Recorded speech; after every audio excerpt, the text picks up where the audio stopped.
여러분 안녕하십니까. 중앙선거방송토론위원회가 주관하는 2013년 제1차 정당정책 토론회 진행을 맡은 홍기섭입니다. 오늘 토론회는 당면하고 있는 경제 현안 가운데서 특히 국민들의 관심사항에 대해서 각 당은 어떤 입장과 정책을 가지고 있는지 비교 검증해보는 시간으로 마련했습니다. 그럼 먼저 오늘 각 정당을 대표해서 참석하신 토론자들을 소개해드립니다. 토론자의 좌석과 발언 순서는 사전에 추첨으로 결정했습니다. 먼저 새누리당 안종범 정책위 부의장입니다. 안녕하십니까. 진보정의당 김재남 중소상인위원회 위원장입니다. 안녕하십니까. 통합진보당 이상규 정책위 의장입니다. 예, 반갑습니다. 네, 그리고 마지막으로 홍종학 국회의원입니다. 네, 안녕하세요. 그리고 이 자리에는 대국민 질문 공모를 통해서 선정된 국민 패널과 방청객 여러분께서도 함께하고 계신데요. 국민 패널께서는 토론자에게 직접 질문을 하실 기회를 드리도록 하겠습니다. 오늘 토론에는 2개의 사회자 질문과 4개의 국민 패널 질문으로 주제별 공통 질문이 있고요. 이어서 토론자의 답변을 듣고 자유 토론을 하는 그런 순서로 진행하겠습니다. 많은 주제를 소화해야 되기 때문에 토론자들께서는 정해진 발언 시간을 잘 지켜주시기 바랍니다. 오늘 토론의 첫 번째 토론 주제는 경제 민주화 관련 정책 추진 방향입니다. 현재 국회에서 관련 법안이 한창 논의 중인데요. 본격적인 토론에 앞서서 제가 먼저 공통 질문을 드리겠습니다. 최근 경제 민주화 관련된 정책을 어떻게 추진할 것인지를 둘러싸고 여당과 야당, 대기업과 중소기업, 그리고 또 기업과 노동계 등 이해 집단 간에 다양한 의견이 표출되면서 갈등 양상까지 빚고 있습니다. 현재 열리고 있는 6월 임시국회에서도 관련 법안들이 어떻게 처리될지 최대 관심사가 되고 있는데요. 경제 민주화 관련 정책에 대한 각 당의 입장과 추진 방향은 무엇인지 말씀해 주시기 바랍니다. 답변 시간은 1분입니다. 그럼 먼저 새누리당 안종범 의원부터 답변해 주시죠. 네, 새누리당은 국민과 약속한 대로 경제 민주화를 그리고 반드시 실천할 것을 이 자리에 다시 한번 말씀드리겠습니다. 계획한 대로 일정에 차질 없이 추진할 것입니다. 사실 새누리당의 경제 민주화는 선거 의식에서 갑자기 내놓은 게 아닙니다. 그 역사와 뿌리가 있다고 생각을 합니다. 2009년 5월에 박근혜 대통령께서 스탠퍼드에 초청받아서 연설할 당시에 원칙이 바로선 자본주의라는 제목으로 연설했습니다. 그 핵심 내용 중에 하나가 주주의 이익과 공동체 이익을 조화롭게 추구한다라고 했습니다. 그것이 바로 경제민주화의 시작이었습니다. 그러고 난 뒤에 총선과 대선에 이르는 과정에 경제민주화 관련된 각종 공약을 했고 그것을 인수위에서 국정과제로 선정하고 지금까지 그 계획하고 그리고 여러 가지 안을 만들어서 지금 우리 국회 내에서 새누리당이 계획대로 지금 진행을 하고 있는 중입니다. 그래서 반드시 약속을 지킬 겁니다. 네. 다음은 진보정의당 김재남 의원 답변해 주십시오. 우리 한국 사회에서 진정한 의미의 경제 민주화는 한쪽으로 과도하게 기울어져 있는 경제적으로를 바로잡는 것입니다. 그동안 재벌 규제 철폐 그리고 또 부자들의 감세 그리고 4대강 사업으로 인해서 대기업은 엄청나게 살이 쪘습니다. 하지만 우리 서민들, 노동자 서민들, 중소기업은 정말 삶의 질이 더욱더 나빠지고 굉장히 열악해져 있습니다. 진보정의당은 경제민주화를 위해서 3가지 정책을 가지고 있습니다. 대재벌 기업에 집중되어 있는 경제력의 문제, 그리고 대재벌의 총수 일가가 1%의 지분을 가지고 수십 개의 계열사를 거느리고 있는 아주 비민주적인 그 지배구조를 바꾸는 것이 굉장히 중요합니다. 갑의 횡포로 을의 눈물이 흐르는 시대입니다. 이런 갑의 불공정 횡포와 불공정 거래로부터 을을 지키기 위한 법과 제도를 지키는 것 무엇보다 중요합니다.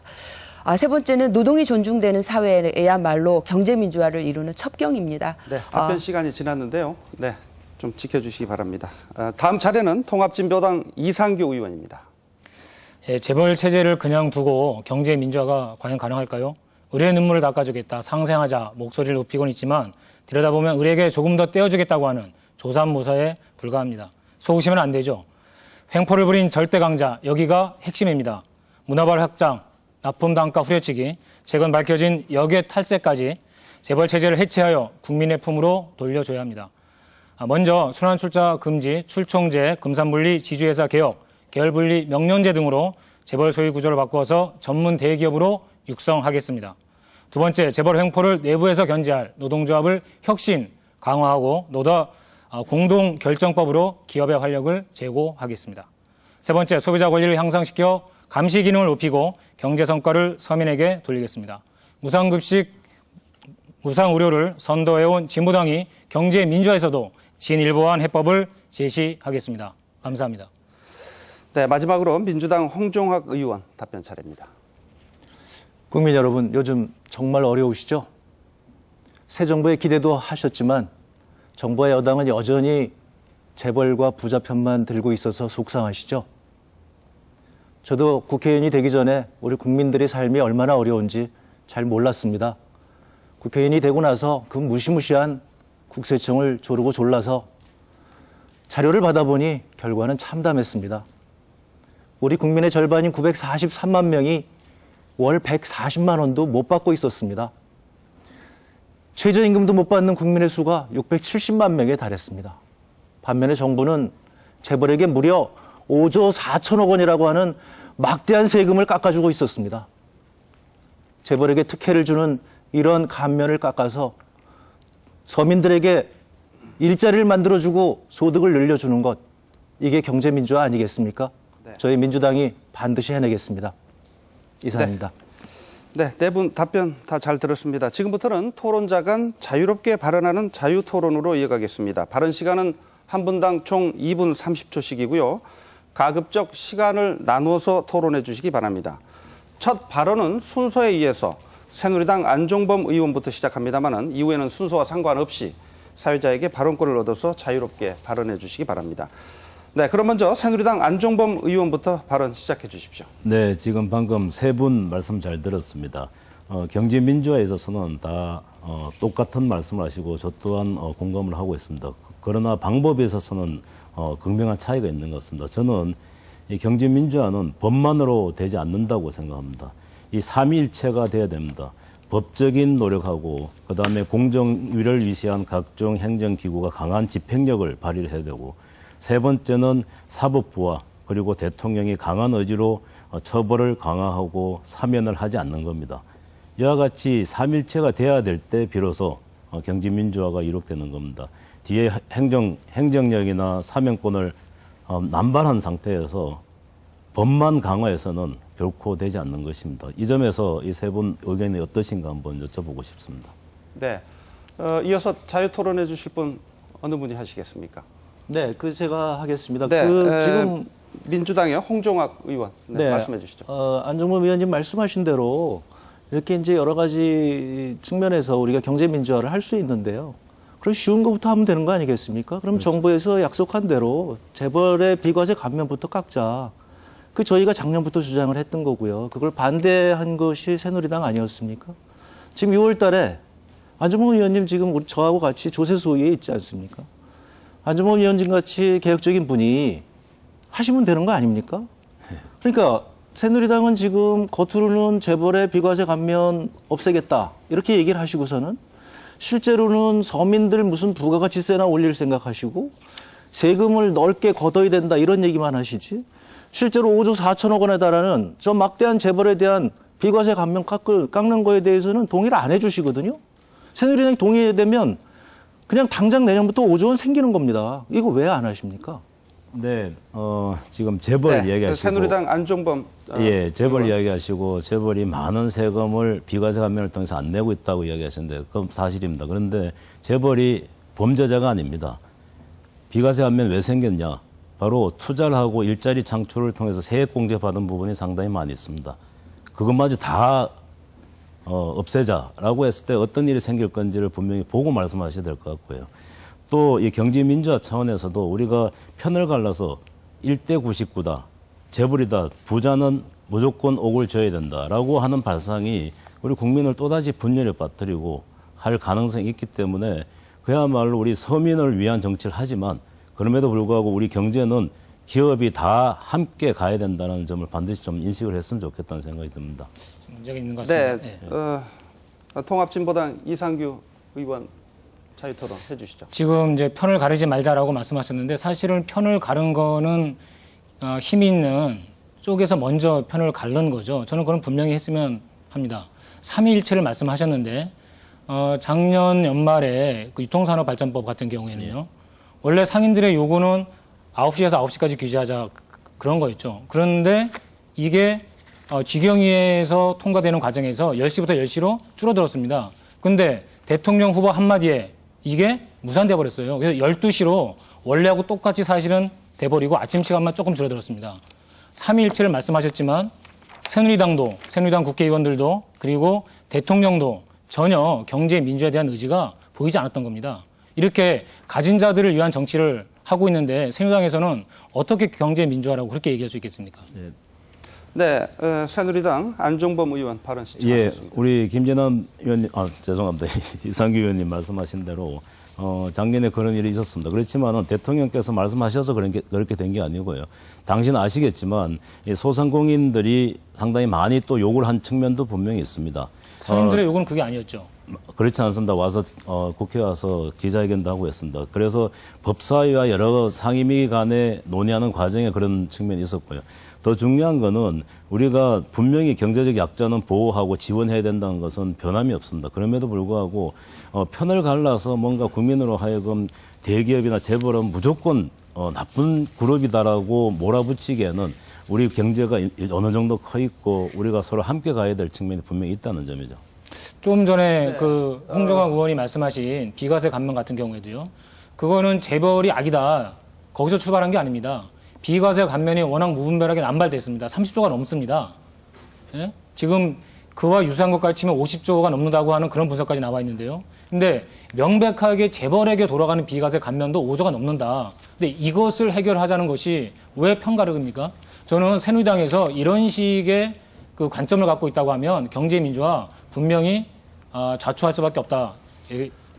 네, 지금 새누리당 안종범 의원은 시간을 많이 쓰셨는데요. 네, 답변해 제가 좀 주시죠. 질문을 드리고 같이 답변 답변을 하시면. 시청하셨습니까? 뭐 같이 네, 답변을 받겠습니다. 그러면은 진보 정의당 김재남 의원 말씀해 주시죠. 그러니까 그 세 가지가 잘 결합돼야 된다고 말씀을 하시는데 자칫 국민들이 들을 때는 이러다가 경제 민주화 하겠다고 하다가 그냥 말뿐인 거 아니냐, 뭐가 우선순위냐가 굉장히 헷갈릴 수 있을 것 같습니다. 지금 중요한 거는 서민들 그리고 중소기업, 중소상인 그리고 갑의 이런 눈물을 닦아줄 수 있는 강력한 입법의 요구가 국민들의 요구입니다. 그렇기 때문에 우리가 그 지난번 그 남양유업과 같은 사태를 방지하기 위해서 남양유업 사태 방지법을 만들자. 그리고 지금 편의점주들이 자살하고 있지 않습니까? 이런 분들의 자살을 막기 위해서 가맹점 보호에 관한 공정화법을 개정하자. 근데 이걸 가로막고 있는 게 사실 새누리당이고 할 의지가 없습니다. 그리고 말만 그 대통령의 경제민주화 공약을 지키겠다고 얘기하시고 최근에 들어서는 그 조은동 그 청와대 경제수석으로부터 이건 뭐 야당 의원들이 과잉 입법하는 거 아니냐 이런 얘기를 편들고 있는 게 전 새누리당이라고 보는 거거든요. 과연 이럼에도 불구하고 경제민주화 의지가 있다고 생각하시나요? 네, 경제민주화 네, 의지는 안종범 의원. 네. 경제민주화 의지는 분명히 있습니다. 아까 모두에 말씀드렸다시피 반드시 지키지만 지금 현재 입법 계획대로 차질 없이 진행이 되고 있습니다. 그지만 분명히 말씀드리고 기회 있으면 두 번째 주제에서 더 상세히 말씀드리겠습니다. 네. 다음 발언 순서에 말씀해 주시고요. 안종범 의원께서는 이제 주어진 2분 30초 시간을 다 쓰셨습니다. 지금 현재 민주당의 홍정학 의원이 시간이 많이 남았는데요. 하실 말씀 있습니까? 네, 정치가 국민을 속여서는 안 된다고 생각을 합니다. 정부와 여당은 경제 민주화 한다고 선거 때 그렇게 외쳤습니다. 그런데 국회에 가기만 하면 얘기가 달라집니다. 지금 회의록에 다 남아 있습니다. 경제민주화법안의 그 법안 처리를 반대하는 게 바로 새누리당 의원들 아니겠습니까? 저희는 언제든지 새누리당만 동의하면 법을 통과시킬 수 있습니다. 저희 민주당은 계속 새누리당에게 지금 부탁하고 또 부탁하고 간절하게 서민들의 사정을 얘기하고 있습니다. 그런데도 새누리당은 지금 들으신 바와 마찬가지로 무슨 편을 가른다느니 무슨 이렇게 하면 경제가 나빠진다느니 바로 그렇게 국민들을 겁박하면서 이렇게 국민들의 처참한 삶을 여태까지 외면해 온 거 아니겠습니까? 국민들의 어려운 삶을 정부 여당이 지금이라도 다시 한번 봐주시기를 저는 간곡하게 부탁을 드립니다. 그 경제민주화 한다고 하는 김종인 비대위원장 어디 갔습니까? 국민을 속이기 위해서 이렇게 장식품으로 쓰다가 안 하고요. 그다음에 경제민주화 한다고 겉으로는 계속 얘기하고 그다음에 법은 통과시키지 않고요. 정부 재벌들에겐 계속적으로 감면해주고 있고요. 그 재벌들에게 감면해주는 거 고용에 관련된 거 저희가 다 뺐습니다. 그런 건 괜찮습니다. 그런데도 그냥 해주고 있는 겁니다. 그런 거 없애는 게 그렇게 어렵습니까? 정치가 국민을 속여서는 안 된다는 것을 다시 한번 강조 말씀드리겠습니다. 네, 사회자 공통 질문에 대한 자유 토론하고 계신데요. 지금 김재남 의원과 이상규 의원 시간 1분 정도 남았습니다. 예, 말씀해 얘기할까요? 주시겠습니까? 원래 저 네, 홍종학 의원께 통합진보당 이상규 의원 예, 말씀해 주시죠. 질문을 드리고 싶은 게 있었는데 시간이 다 돼서 그건 좀 다음 기회로 넘기기로 하고요. 박근혜 대통령이 후보 시절에도 경제 민주화에 대해서 화두를 꺼냈고 또 주요하게 이끌어갔습니다. 그게 지금까지 이어져 왔다고 하는 점에 대해서는 평가를 합니다. 근데 문제는 예를 들면 이제 순환 출자 금지 같은 경우도 기존의 순환 출자는 그냥 두자, 새로운 신규만 금지하자, 지금 이렇게 얘기를 하고 있는데요. 이건 뭐냐면 기존의 대기업, 대재벌들은 기득권을 제대로 확실하게 보장해 주라고 하는 것에 다름 아닙니다. 얼마나 어처구니가 없는 일입니까? 저는 이런 것을 봤을 때 이게 그냥 신용만 하는 경제 민주화가 아니라 오히려 경제 민주화를 거꾸로 돌려가는 것이 아닌가 하는 우려를 금할 수가 없습니다. 아까 유통산업발전법도 이야기를 했지만 오히려 지금에서는 이미 터져나오는 가불관계, 조세피난처, 그다음에 심지어 전두환 씨의 그 은닉재산까지 이런 문제 해결하기 위해서 보다 경제 민주화를 진보적 목소리에서 그리고 서민들의 목소리를 기울일 필요가 있다고 생각을 합니다. 네, 진보정의당 김재남 네. 의원 시간이 남았는데요. 지난 그 4월 달에 맥킨지 보고서가 한국의 이제 성장 동력 바뀌어야 된다 이런 보고서를 낸 바 있습니다.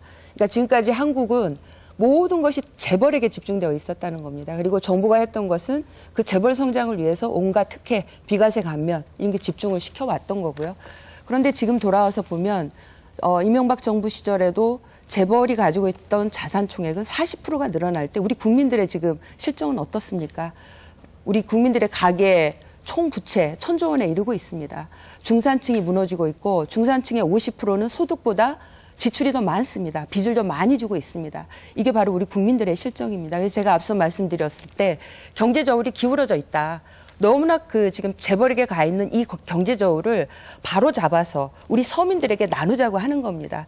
서민들에게 나누기 위해서는 재벌들을 통해서는 이루어지지 않습니다. 서민들의 주머니가 두둑해지게 해야 하고 그리고 서민 경제가 활성화될 수 있는 길을 찾아야 됩니다. 그렇게 하기 위해서 서민들을 보호하고 그 서민의 대표라고 할 수 있는 중소기업, 중소상인들을 보호할 수 있는 입법을 하자고 하는 것입니다. 이게 바로 민주화의 본령이고요. 이것에 대해서 새누리당이 과잉 입법이라든지 우선순위가 있다라든지 이렇게 하는 것은 굉장히 국민들의 실정을 정말 외면하고 있는 그런 모습이라고 생각합니다. 네, 이상으로 네 분 말씀 잘 들었습니다. 두 번째 토론 주제는 최근 사회적인 문제로 대두되고 있는 가불관계입니다. 많은 분들이 질문 공모에 응해 주셨는데요. 그 가운데서 선정되신 국민 패널께 질문 기회를 드리도록 하겠습니다. 첫 번째 질문자는 김진구 님입니다. 간단히 자기 소개해 주시고요. 질문해 주시죠. 예, 저는 서울 종로구에 살고 있는 김진구입니다. 가불관계에 대해서 질문드리겠습니다. 우리나라 프랜차이즈 업계의 경우 직영 비율이 낮은 편인데요. 문제는 가맹본부가 직영 매장이 아닌 가맹점에 인테리어비, 광고비, 로열티 등의 명목으로 비용을 떠넘기면서 무위험 차익을 상당 부분 얻어가는 데 있습니다. 이와 같은 가불 간의 불공정 행위가 근절되어야 할 텐데요. 불평등한 가불 관계를 근본적으로 개선하기 위해서 어떤 대책을 갖고 계신지 말씀해 주시기 바랍니다. 네, 질문 잘 들었습니다. 이번에는 답변 시간이 1분입니다. 진보정의당 김재남 의원부터 답변해 주시죠. 네, 말씀하신 것처럼 이제 전국에서 우리 600만 중소상인들께서 절망과 고통 속에 빠져 있습니다. 사실 이와 달리 프랜차이즈를 하고 있는 대기업은 온갖 밀어내기, 24시간 영업 강요, 그리고 인테리어 비용 정가 이러면서 우리 갑의 고열을 짜서 자신들의 이윤을 챙기고 있는 게 현 실정입니다. 문제의 핵심은 이런 슈퍼 갑이 서민들과의 그 계약에 있어서 그야말로 현대판 노예 계약을 하고 있다는 겁니다. 저는 이런 부당하고 불공정한 그런 그 계약 관계로부터 바로잡는 법과 제도를 바로잡는 것이 중요하고, 그래서 진보정의당은 이른바 남양유업 같은 그런 사태가 일어나지 않도록 하기 위해서 남양유업 사태 방지법 제정안을 이번 6월 국회에 내놓고 있습니다. 그리고 우리 편의점주들이 더 이상 자살로 자신들의 그 절박함을 호소하는 것이 아니라 법으로 이분들을 보호하기 위해서 가맹점 보호 공정화법 반드시 이번 6월 국회에선 통과할 수 있도록 하고 있습니다. 네. 중소상인들의 영역 보호해야 될 것 같습니다. 그렇게 하기 위해서 우리 중소기업 상인들의 사업 영역을 보호하기 위한 적합업종 특별법도 이번 정기국회에서 통과시키도록 최선을 다하고 있습니다. 네, 답변 잘 들었습니다. 답변 시간은 1분이라는 점 잘 지켜주시기 다시 한번 부탁드리고요. 이번에는 통합진보당 이상규 의원 답변해 주십시오. 예. 을이 죽음으로 호소를 하고 있습니다. 얼마나 쌓이고 쌓였으면 목숨까지 내던지겠습니까? 갑의 횡포를 부리지 못하게 을의 힘을 키우는 것, 이것이 가장 중요합니다. 상인 기본법을 만들어서 시장 상인들, 대리점, 가맹점주, 중소기업 협회에게 대기업 본사와 공평한 권한을 부여해야 합니다. 징벌적 손해배상제, 표준계약서 의무화, 아무리 법제화 한다고 해도 힘이 없으면 소용이 없죠. 물량 밀어내기, 각종 비용 전가, 과다한 위약금, 가짜 매출 강요, 내부의 힘으로 물리치도록 하겠습니다. 납품단가 물가 연동제, 원화청 이윤 공유제로 중소기업의 활력을 불어넣겠습니다. 가불관계에서 빠지지 말아야 할 영역, 바로 비정규 노동자, 여성 노동자, 특수고용 노동자, 그리고 최근 이딴 죽음으로 내몰리고 있는 복지 공무원입니다. 근로기준법에서도 금지하고 있는 노동자에 대한 이중 착취, 과다노동, 온갖 차별, 이번에는 반드시 없애겠습니다. 네, 말씀 잘 들었습니다. 이번에는 민주당의 홍종학 의원 순서입니다. 2008년 이후 경제가 5년째 어렵습니다. 서민들은 더 이상 졸라맬 허리가 없을 정도죠. 이렇게 경제가 어려우면 없는 사람들이 더 힘든 거 아니겠습니까? 그러니까 경제가 어려워지면 이른바 을들이 더 보호를 받고 더 지원을 받아야 되는데, 지금 현실은 갑의 부담까지 을에게 다 떠넘기고 있습니다. 을이 어떻게 더 버티란 말입니까? 저희 민주당이 그래서 을을 돕는 을지로위원회를 만들어서 을들의 하소연을 듣고 을들과 함께 을을 돕는 입법을 하고 있습니다. 16개 입법을 이번 6월 국회에 통과시키도록 저희가 긴급히 만들었고요. 그래서 그것을 새누리당이 도와만 주기만 하면 을들을 위한 입법이 가능합니다. 새누리당의 도움을 간곡하게 요청드리는 바입니다. 네. 마지막으로 새누리당 안종범 의원 답변해 주십시오. 네, 최근 본사 대리점 간에 벌어진 불공정 행위 큰 문제입니다. 바로잡아야 됩니다. 이 점에서는 그동안의 공정위가 제 역할을 못한 것에 대해서는 반성을 해야 됩니다. 국민들 앞에 사죄도 해야 될 것 같습니다. 그렇지만 지금 나타나는 많은 문제는 굉장히 복잡하고 다양합니다. 하나의 법으로 모든 걸 규정하고 하기에는 쉬운 문제가 아닙니다. 제가 이미 삼위일체 말씀을 드렸는데 법만의 노력뿐만이 아니고 집행과 그리고 사법에 대한 철저한 어떤 처벌까지 포함해서 같이 봐야 됩니다. 지금 본사 대리점 문제, 가맹점 문제는 우선 다양한 실태부터 제대로 파악하고 우선 무엇이 문제인지를 시급히 파악을 하고 공정위가 제 역할을 못했으면 반성하고 시정해야 되고 그랬을 때 비로소 법을 어떤 식으로 제정하는 게 최적인가가 나타날 것입니다. 네, 말씀 잘 들었습니다. 바로 자유 토론으로 들어가겠습니다. 이번에는 한 분당 총 3분의 발언 시간이 주어져 있습니다. 시간을 얼마든지 쪼개서 쓸 수 있다는 점을 다시 한번 알려드립니다. 미리 정해진 순서에 따라서 이번에는 진보정의당 김재남 의원부터 발언해 주시기 바랍니다. 우리 안종범 의원님께서는 계속 현실을 되게 외면하고 계신 것 같습니다. 지금 6명의 편의점주, 대리점주들이 자살과 과로사로 돌아가셨어요. 이게 현실이에요. 이게 을이 국민들을 향해서, 정부를 향해서 부르짖고 있는 절규입니다. 그런데 실태조사, 굉장히 저는 한가한 얘기라고 봅니다. 실태조사 진작 하셨어야죠. 입법, 4월달 입법도 가로막았습니다. 6월 국회에서 되지 않으면 국민들, 그리고 이 을의 눈물 정말 이게 흘러서 바다가 될지 모릅니다. 이런 현실을 외면하고 한가하게 실태조사에서 어떤 법을 만들지 앞으로 차차하겠다. 그건 진정한 의미의 의를 위한 국민들을 외면하는 처사라고 생각합니다. 저는 그래서 좀 정확하게 좀 답을 해주셨으면 좋겠는데요. 남양유업과 같은 사태에 일어났던 게 대리점 본사들이 밀어내기 했습니다. 거기에다가 기일까지 지난 상품들 끼어 팔게 했습니다.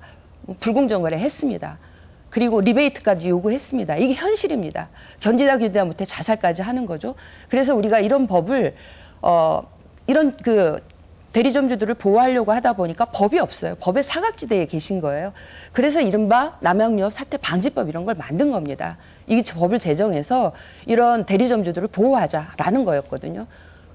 또한 아까 제가 말씀드렸습니다. 어저께 저희가 중소기업 중소상의 적합업종 재정법 관련해 공청회가 있었습니다. 저는 왜 이 법이 필요한가 정말 호소를 했습니다.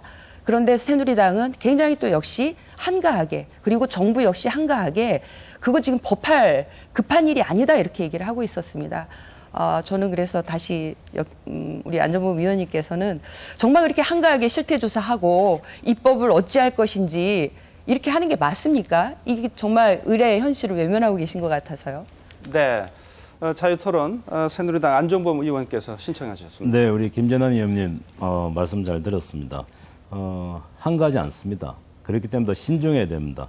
이미 새누리당은 지난해 총선 때 이른바 프랜차이즈 관련된 이 가맹본부가 비용을 전가하는 행위에 대해서 문제가 있다고 파악하고 현장을 여러 차례 보고 법을 제안을 하고 지금 상임위에 통과가 돼서 이번 6월에 아마 통과될 겁니다. 예를 든다면은 통과가 됐습니다. 리뉴얼을 한다든지 아니면은 매장 확장을 강요한다든지 하는 여러 가지 비용에 대해서 이 가맹본부가 부담하도록 지금 법을 만들었고요. 지금 최근에 나타난 문제는 사실 유통업에 있어서는 다양한 형태가 있습니다. 이 남양유업 같은 그런 제품도 있을 거고 전자제품도 있을 거고 수없이 많은 이른바 본사 대리점 간의 관계가 있고 그리고 거래 형태도 많이 다릅니다. 이 모든 거를 늦었지만 이 공정위가 실태조사를 해서 법의 사각지대가 과연 있는지를 파악을 하고 있다면은 법을 제정해야 되겠죠. 그런데 법 테두리 내에서 공정위가 제 역할만 하면은 충분히 시정할 수 있는 거면은 이 강하게 압박을 해서 반드시 바로 잡아야 될 겁니다. 저는 지금 안종범 의원 이렇게 말씀하셨는데 거의 공정위원회 막는 놈 같아요. 그렇다면 지금까지 공정위원회 뭐 했습니까? 이명박 정부 시절에 뭐 했고 박근혜 정부 들어서서 뭐 했습니까?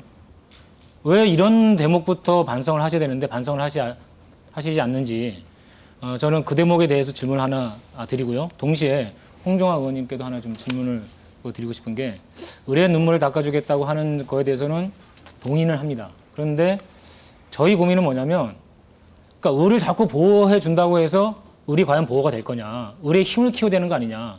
민주당에서 16개 법안을 이야기를 하셨는데 의리의 힘을 키우는 이런 것은 뭐가 있는지 그 방안이 있으면 좀 말씀해 주시면 고맙겠습니다. 네. 이제 일단 답변부터 드리겠습니다. 을의 힘을 키우기 위해서요. 을과 갑의 지금 불공정한 협상력의 문제가 있는 거 아니겠습니까? 그러니까 을들이 가맹점 협의회나 그다음에 대리점 협의회를 만들어서 이 본사하고 동등하게 이제 계약을 할 수 있으면 됩니다. 실제로 저희 저희 민주당의 을지로위원회가 열심히 일을 한 덕분에 지금 남양유업이 대리점 협의회하고 지금 협상을 하고 있고요. 그다음에 농심에서도 지금 그렇게 하고 있다고 그러고요. 결과가 이미 발표가 됐죠. 네, 그러니까 지금 이미 한 단계 전진을 하고 있고요. 새누리당이 협조를 해서 이 법들이 이제 통과가 되게 되면 그럼 이런 것들이 공식화되게 됩니다. 저희가 지금 내세운 대리점법이나 가맹점법에 다 그런 내용들이 있거든요. 그렇게 되면 되고요. 저는 이제 이런 말씀을 드리고 싶습니다. 지금 실제로 이런 사정은 이렇습니다. 저희가 지난 한 달 동안 대리점, 가맹점들 쭉 만나봤거든요. 지금 장사를 해서 돈을 버는 것이 아니라 목표를 달성해서 성과급을 줘야 돈을 벌 수 있다는 겁니다. 그러니까 목표를 달성하기 위해서 라면을 24,000원에 받아다가 21,000원에 지금 시장에 갖다 팔고 있는 거예요. 이게 정상적인 시장 경제냐 이런 말입니다. 지금 CU 같은 경우에는 내가 장사가 안 돼서 장사를 그만두겠다. 그랬더니 장사를 그만두지 못한다는 거예요. 이게 무슨 노예 계약입니까? 이런 것들을 빨리 정부가 해설을 해줘야 되죠. 저는 안종범 의원님께 같이 질문을 드리겠습니다. 지금 삼위일체 얘기를 자꾸 하시는데요. 제가 생각하기에는 삼위일체로 지금 수건 돌리기 하고 계십니다. 제가 공정위에 갔습니다. 공정위에서 뭐라고 그러신지 아십니까? 법이 미비하고 공정에 인원이 없어서 못한답니다. 그런데 안종범 의원님 새누리당은 지금 공정위가 못하고 있다고 합니다. 그러니까 여기 가면 저기가 못한다고 그러고 저기 가면 여기가 못한다고 그러고 그 사이에 우리 서민들은 다 죽어나가는 겁니다. 이렇게 죽어나가는 거 보고만 계실 겁니까? 질문을 드리고 싶습니다. 네, 말씀해 주시죠. 네, 우리 홍 의원님 상당히 조금 어폐가 있는 것 같습니다. 순환 논리가 아니고 이것은 반드시 바로잡아야 될 게 지금 법적인 노력하고 공정위의 노력하고 어느 게 더 시급합니까? 만약에 법 테두리 내에서 공정위가 제 역할을 해서 말씀하시는 가불관계 시정이 될 수 있으면 하루라도 빨리 바로잡아야 되는 거죠. 그럼에도 불구하고 안 됐을 때 법제적 노력을 해야 됩니다. 그런데 지금은 공정위는 어차피 못하니까 내팽개치고 법만 가지고 뭘 해보자고 합니다. 그게 언제 됩니까? 지금은 무엇보다도 가불관계, 이 여러 가지 유통관계에서 나타나는 문제는 공정위가 제 역할을 하도록 법 하에서 할 수 있는 최대한의 노력을 하도록 해야 됩니다. 그래서 안 될 경우에는 법제적 노력을 해야 됩니다. 아까 여러 이제 말씀을 하셨는데 아까 돌아가서 우리 새누리당이 국민을 속인다고 했습니다. 저는 그 점은 반드시 시정을 해야 됩니다. 왜 속입니까? 어느 정당보다 경제 민주화에 대해서는 이미 오래전에 약속을 했고 그걸 계속 추진을 하고 계속 진행을 하고 있습니다. 언제 속였습니까? 그런 식으로 말을 먼저 앞세워가지고 속인다라고 단언할 때는 분명히 책임을 지셔야 됩니다. 왜냐하면 경제민주화 입법 지금까지 약속한 거 계획대로 진행이 되고 있습니다.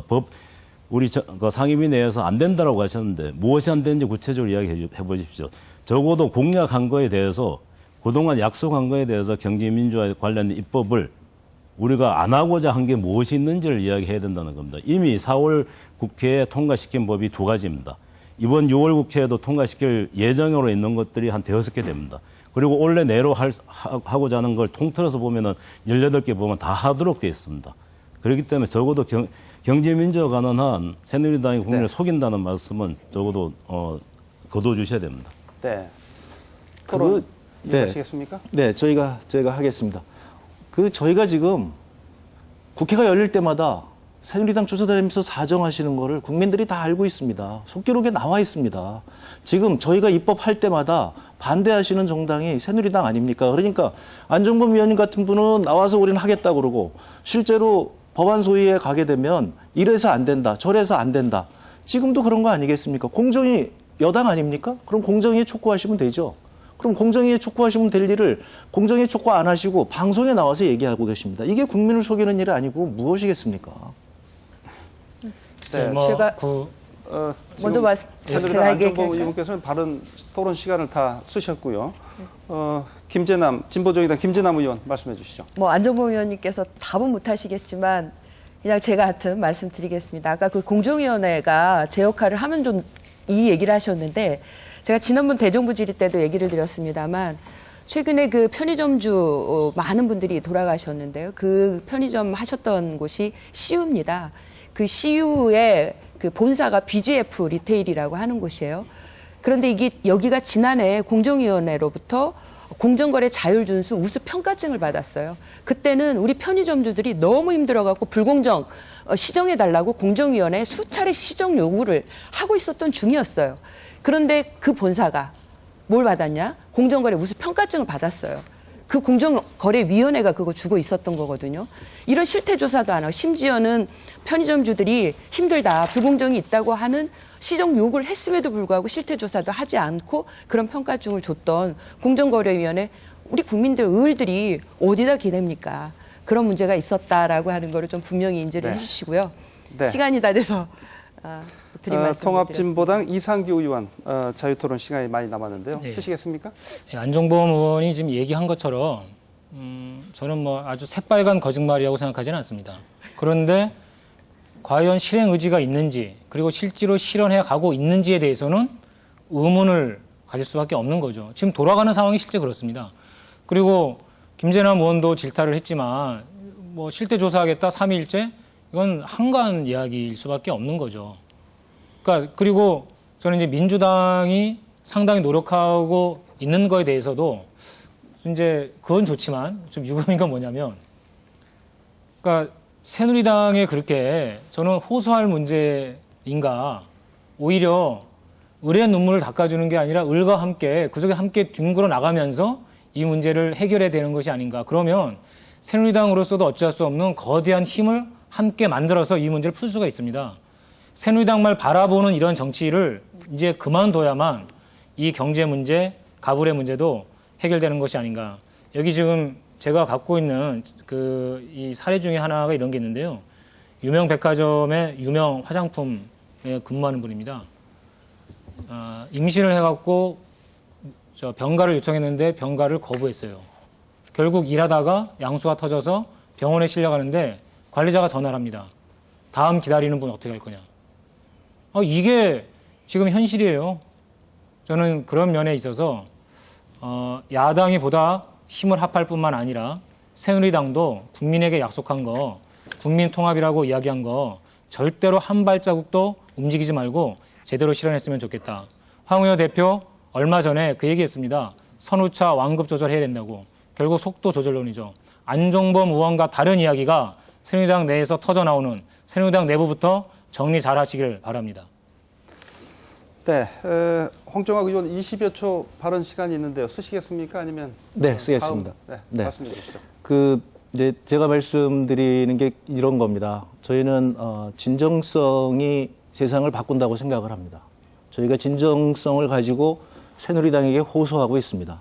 새누리당도 국민의 뜻을 안다고 한다면 그것을 받아들일 거라고 저희는 생각을 하고 있고요. 정치가 그런 거 아니겠습니까? 국민의 뜻을 받드는 거 아니겠습니까? 지금 새누리당에서 못하고 있는 게 뭐냐 그러는데 일감 몰아주기. 네. 이거 금방 할면 됩니다. 네.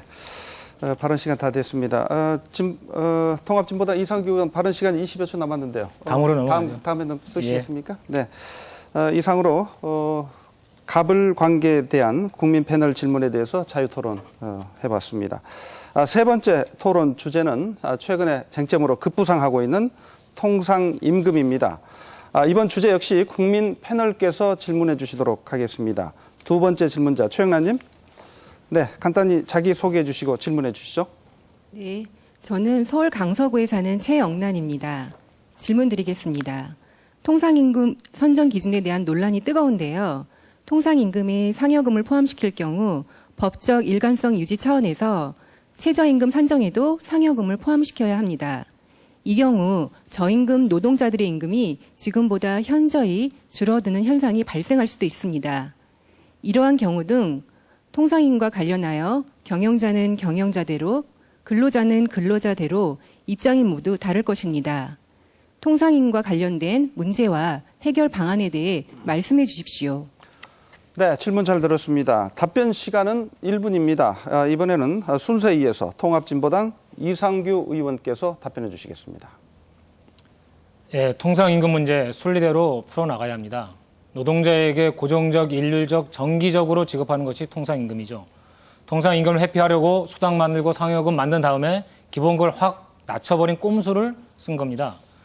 보수 언론에서 연봉 7, 8천이라고 귀족이라고 공격하는 현대차 노동자의 경우 실제 기본급은 연 1,800만 원에 불과합니다. 전체 임금에서 기본급이 29%, 통상임금이 36%로 역전되어 있습니다. 이런 편법을 세간에서는 임금 착취 또는 착복이라고 이야기를 하죠. 원래 노동자가 피땀 흘려 일한 대가 수십 년 동안 빼앗겼는데 이제는 되돌려 주자는 겁니다. 대통령은 대법원의 판결을 존중해야 합니다. 미국 방문길에 GM 회장에게 통상임금 해결을 약속을 했는데요. 네. 산업여건 한국의 노동자들보다 미국 회장이 그렇게 힘세 보이는지 대한민국의 진보당은 땀 흘려 일하는 한국 노동자들과 사법부 판결을 지켜나가겠습니다. 네, 다음은 민주당 홍종학 의원께서 답변해 주시겠습니다. 저는 이 문제에 대해서 정말 화가 많이 납니다. 말씀드린 대로 한 달에 140만 원도 못 버는 월급쟁이들이 절반입니다. 그들이 받아야 될 임금을 못 받았다고 대법원이 판결을 내린 겁니다. 기껏 해봐야 1% 더 줍니다. 14,000원이나 될까요? 저녁 때 집에 가다가 애들한테 통닭 한 마리 사줄 돈입니다. 벼룩이 간을 빼먹으라 그러죠. 노동자들에게 그 임금 주는 게 그게 말이 안 된다고 대법원이 판결을 내린 것을 노사정 협의로 번복을 한다는 게 이게 정부가 할 일입니까? 정부가 우리 노동자들에게 임금을 어떻게 하면 한 푼이라도 더 줄까? 이걸 고민하는 것이 아니라 어떻게 하면 노동자들에게 한 푼이라도 더 뺏을까? 이걸 고민하는 정부라는 것이 말이 되겠습니까? 저희는 반드시 이 문제를 법을 통해서 해결을 하도록 하겠습니다. 네, 임금을 높이는 것이 경제를 살리는 길입니다. 네, 이번에는 새누리당 안종범 의원 답변 순서입니다. 네, 그동안 통상임금 우리 국민 여러분들 많이 이제 알고 계실 겁니다. 이 문제 반드시 바로 잡아야 됩니다. 그렇지만 거듭 말씀드리지만 우리 실태를 제대로 보고 마지막 수단으로 우리가 법 제정을 해야 됩니다. 왜냐? 지금 현재 현실은 어떻습니까? 지금 임금 인상을 위해서 통상임금을 바로 잡자는 게 아닙니다. 우리 임금 체계를 바로 잡자는 겁니다. 만약에 지금대로 상여금을 통상임금으로 갑자기 포함시켰을 때 지금 당장 누가 더 이익을 보겠습니까? 한번 보십시오. 대기업과 정규직과 그리고 여러 기존에 많이 받고 있는 층들이 더 많은 혜택을 볼 수도 있습니다. 그리고 업종별로 산업별로 다 다를 겁니다. 우선 지금 우리 현장에서 어떤 임금 체계가 만들어져서 임금 협상과 단체 협약이 어떻게 이루어지고 있는가에 대해서 먼저 보고 반드시 그걸 기초로 법을 제정을 해야 됩니다. 제가 법 제정하는 걸 반대하는 게 아닙니다. 네. 먼저 실태를 먼저 보자는 겁니다. 네. 이번에는 마지막으로 진보정의당 김재남 의원 답변해 주십시오. 네, 저와 진보정의당은 사법부의 판결을 존중하는 그런 통상임금제 확대가 반드시 필요하다고 생각합니다. 노동자들의 실질 임금이 올라가게 되는 겁니다. 그러다 보면 소비가 진작이 됩니다. 그러면 내수가 확대가 되고요. 어찌 보면 지금 우리 사회에 가장 어려운 경제의 위기를 해결하는 경제 활성화의 해법입니다. 그런 의미에서 통상임금 정상화 반드시 돼야 될 것 같습니다. 또 많은 분들이 일자리가 늘어나야 한다고 생각합니다. 일자리가 늘어나기 위해서도 통상임금은 정상화돼야 됩니다. 통상임금이 정상화가 되면 우리나라는 지금 전 세계에서 최장시간 노동하고 있습니다. 노동시간을 줄일 수가 있습니다. 그 노동시간을 줄이고 그 노동시간 줄인 만큼 새로운 일자리를 늘릴 수가 있습니다. 이런 의미에서 통상임금 정상화 반드시 이루어져야 될 것 같고요. 그리고 중소기업 노동자들에게도 통상임금은 실질적으로 혜택이 돌아갑니다. 이렇게 할 때 우리 경제의 임금 체계도 바뀌게 되고 경제 체질이 튼튼해집니다. 네. 통상임금 정상화 이루어져야 됩니다. 네, 통상임금에 대한 각 당의 입장과 해법에 대해서 답변 들어봤습니다. 바로 자유토론 시작하도록 하겠습니다. 토론자당 이번에도 역시 3분의 발언 시간이 주어져 있습니다. 시간을 나누어서 쓸 수 있다는 점 다시 한번 알려드리고요. 먼저 순서에 이어서 통합진보당 이상규 의원께서 자유토론 시작해 주십시오. 예, 통상임금 문제도 역시 새누리당만 빼고 나머지 야3당은 같은 그런 의견인 것 같습니다. 야3당은 순리대로 그리고 사법부를 존중하는 이런 그 입장인데 비해서 새누리당은 여러 가지 구실을 붙이고 있는 것이 못내 안타깝습니다. 저는 홍종학 의원에게 좀 질문을 좀 드리겠는데요. 통상임금 사실 이거는 따로 논의할 것 없이 사법부에서 그냥 하면은 되는 거라고 보거든요. 그런데도 불구하고 좀 전에 안종범 의원도 얘기한 것처럼 이제 과연 이게 이제 임금 체계가 어떻고 저임금이 어떻고 이런 얘기를 쭉 합니다. 저는 저임금 문제는 저임금 노동자들을 위해서 임금 인상하면 된다고 생각하고 최저임금 올리면 된다고 생각하는데 이 문제에 대해서 민주당은 어떻게 생각하시는지 듣고 싶습니다.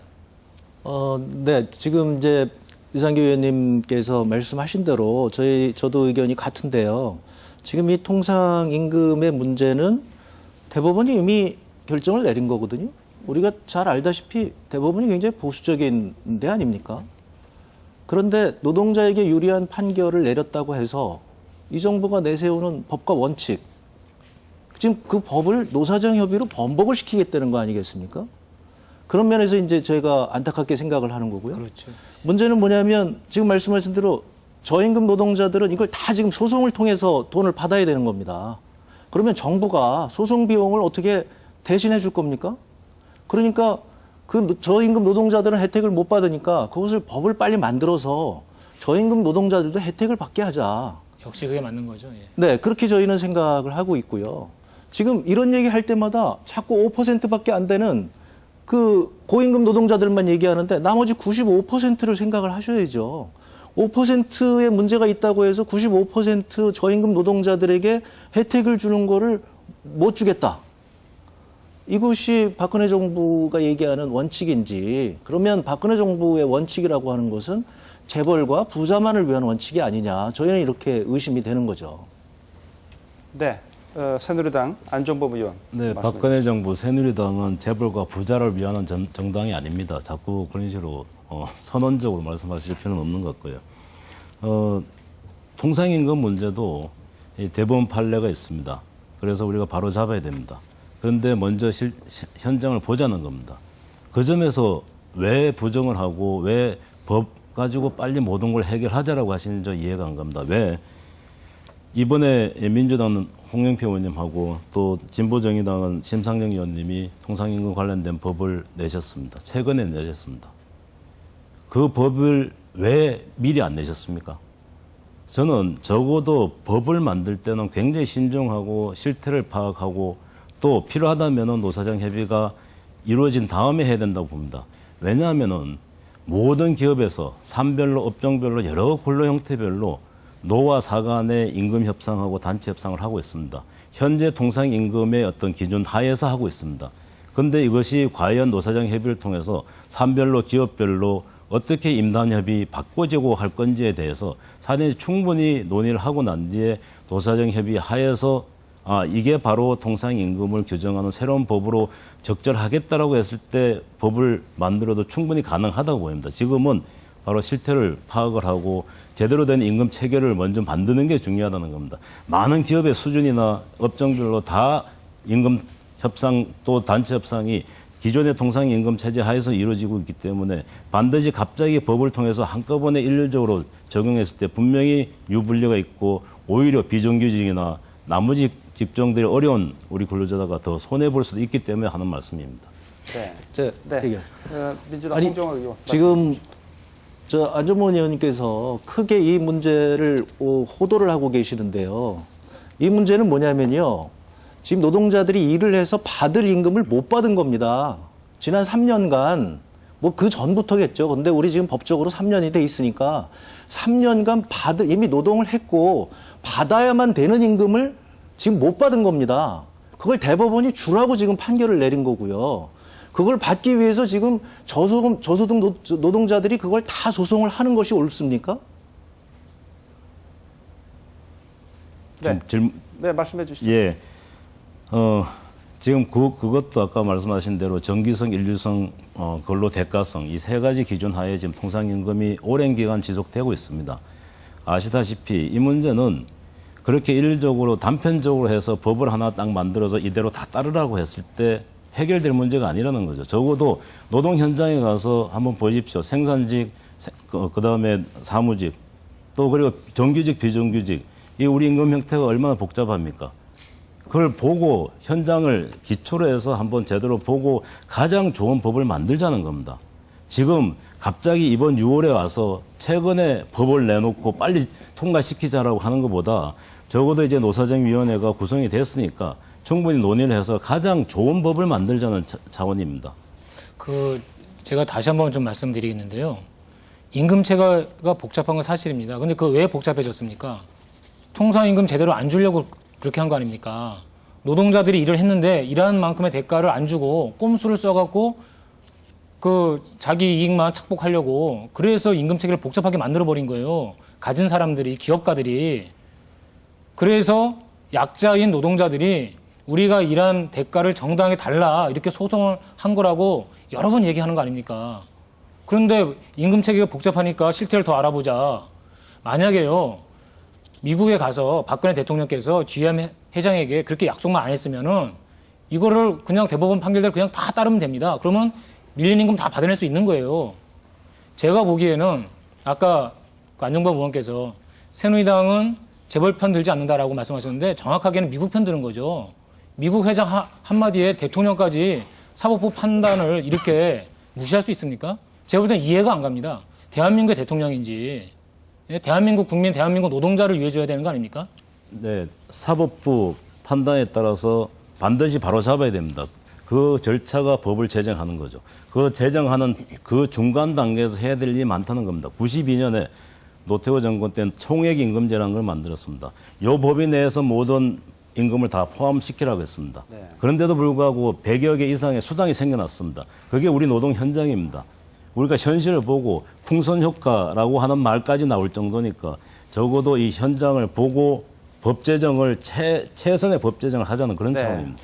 제가 네. 좀 더 네, 새누리당 안종보 의원 시간 3분 다 쓰셨습니다. 지금 김 의원께서 지금 말씀을 안 해주셨는데 제가 시간 많이 남았으니까 저 네, 먼저 네. 얘기할까요? 뭐 같은 얘기가 될 것 같은데 사실 정규직 비정규직에 있어서 지금 비정규직 우리 노동자들 뭐 전체 하여튼 50%가 넘어서는 건데요. 굉장히 임금차별 심하죠.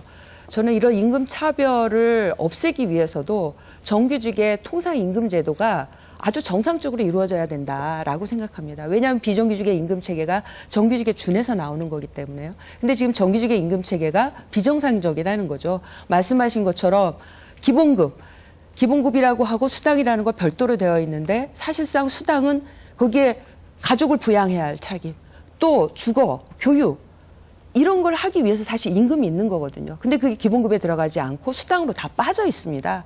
그러니까 정상적으로 자신이 일한 대가를 제대로 받고 있지 못한 거죠.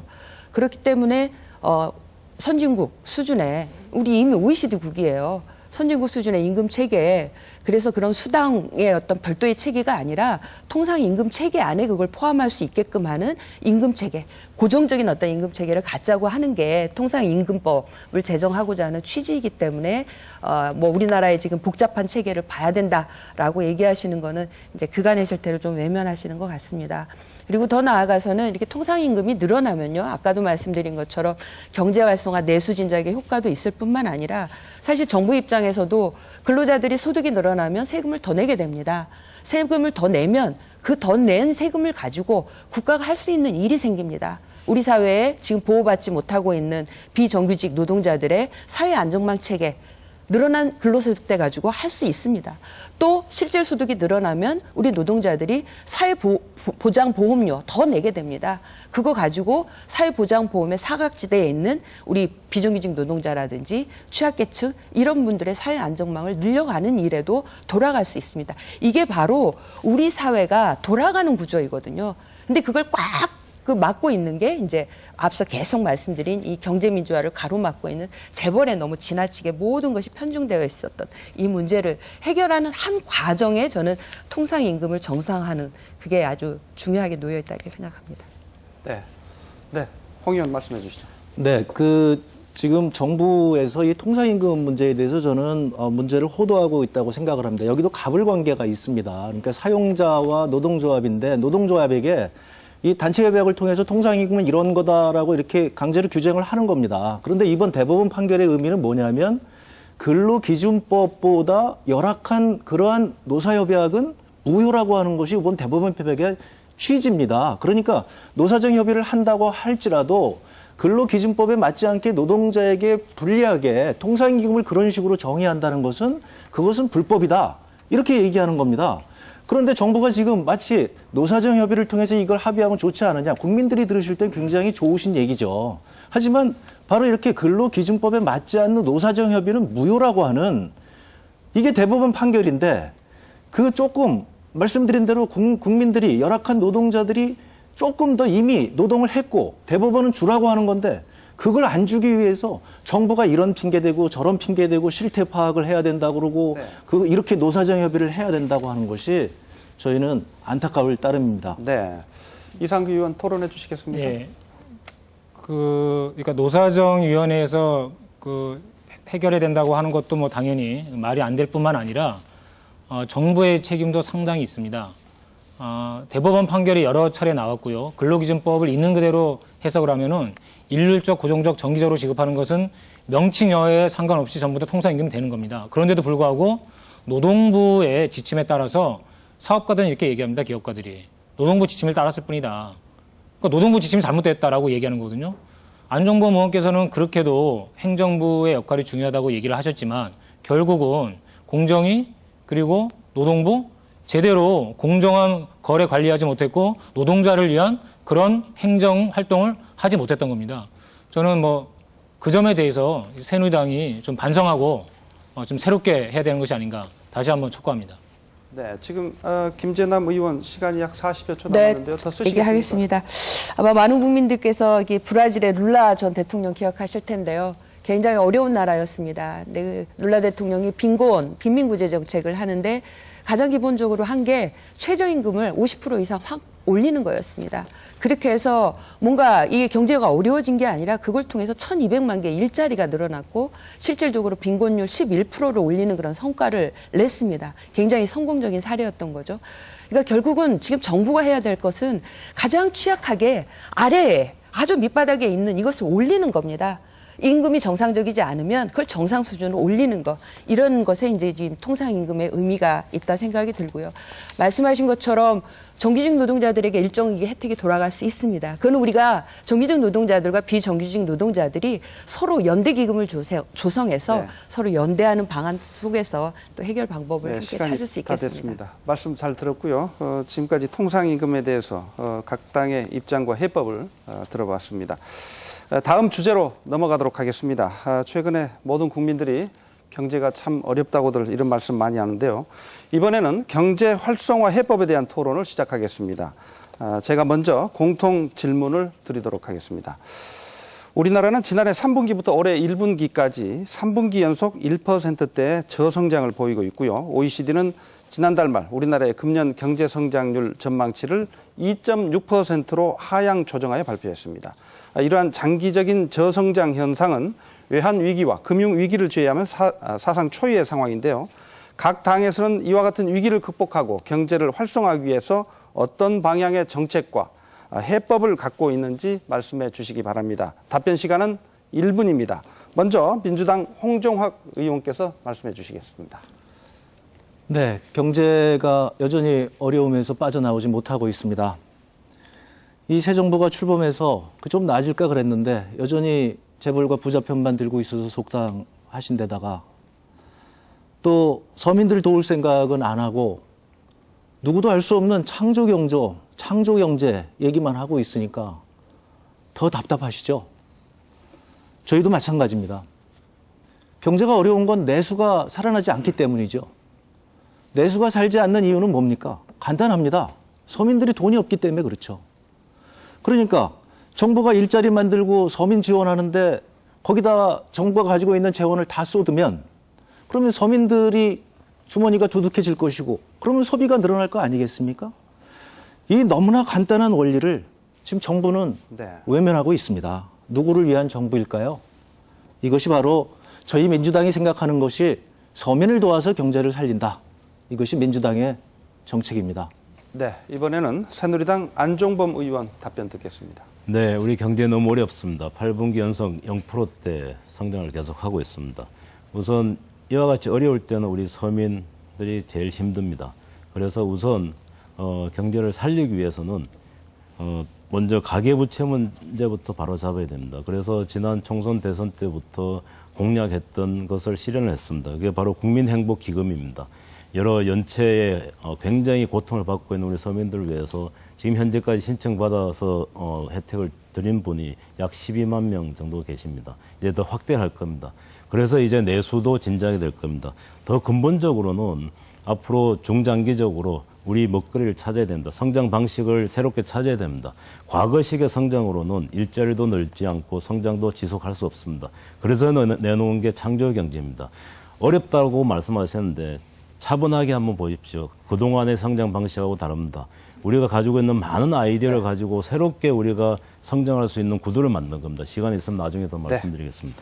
네, 감사합니다. 진보정의당 다음은 김재남 의원 답변해 네, 주시겠습니다. 경제 상황이 참으로 좋지 않습니다. 우리 중소기업, 자영업자들 하루하루 살아가시기 정말 힘드시고요. 우리 노동자들 고용 불안 속에 그리고 낮은 임금에 허덕이고 있는 현실입니다. 저는 진단을 제대로 해야 됩니다. 이게 임시 처방으로 진통제만 줘갖고는 해결 방법 나오지 않는다고 생각합니다. 어찌 보면 정부는 국민행복기금 만들어서 처방한다고 하고 있습니다만 이게 임시 처방이 되지 않을까 저는 굉장히 걱정을 하고 있습니다. 저는 지금까지 대재벌 그리고 기업, 그 대기업 중심으로 했던 수출 중심의 그리고 수출 주도형 성장체제 이제 한계에 머물렀다 생각합니다. 성장은 있을 때 일자리가 안 나오고 있고요. 성장 한계에 있습니다. 이제 바꿔야 됩니다. 저는 과감하게 이것을 복지와 일자리, 두 마리의 토끼를 잡는 그런 방식으로 바꿔야 되는데 그걸 누가 하느냐? 서민들이 주도해야 됩니다. 서민들의 주머니, 서민들의 마음과 주머니가 두툼해지는 서민 경제가 주도하는 그리고 실질적으로 우리 서민 노동자들의 임금이 올라가서 소득 주도형 그런 경제 체제로 했을 때 일자리도 늘고 복지도 풍요로워집니다. 이렇게 해야 또 우리의 경제 체질도 튼튼해질 수 있다고 봅니다. 네, 잘 들었습니다. 마지막으로 통합진보당 이상규 의원 답변 듣겠습니다. 일본의 아베노믹스, 미국의 재정 절벽, 세계 경제가 어렵습니다. 수출 중심의 한국 경제가 휘청거릴 수밖에 없는 이유죠. 해결책은 서민 소득 증대입니다. 서민들 호주머니가 두둑해야 내수 경기가 살아나고 중소기업의 기반도 활성화될 수 있습니다. 우선 최소한의 소득을 보장해야 합니다. 바로 최저임금 문제인데요. 한 끼 밥도 못 먹는 최저임금, 올해는 5,910원으로 올려야 합니다. 그리고 향후에 노동자 평균 임금의 50%까지 올리는 것이 필요하죠. 대학 나오지 않고 기술만 있어도 먹고 사는 사회 한번 만들어 봅시다. 두 번째, 사회적 소득 보장입니다.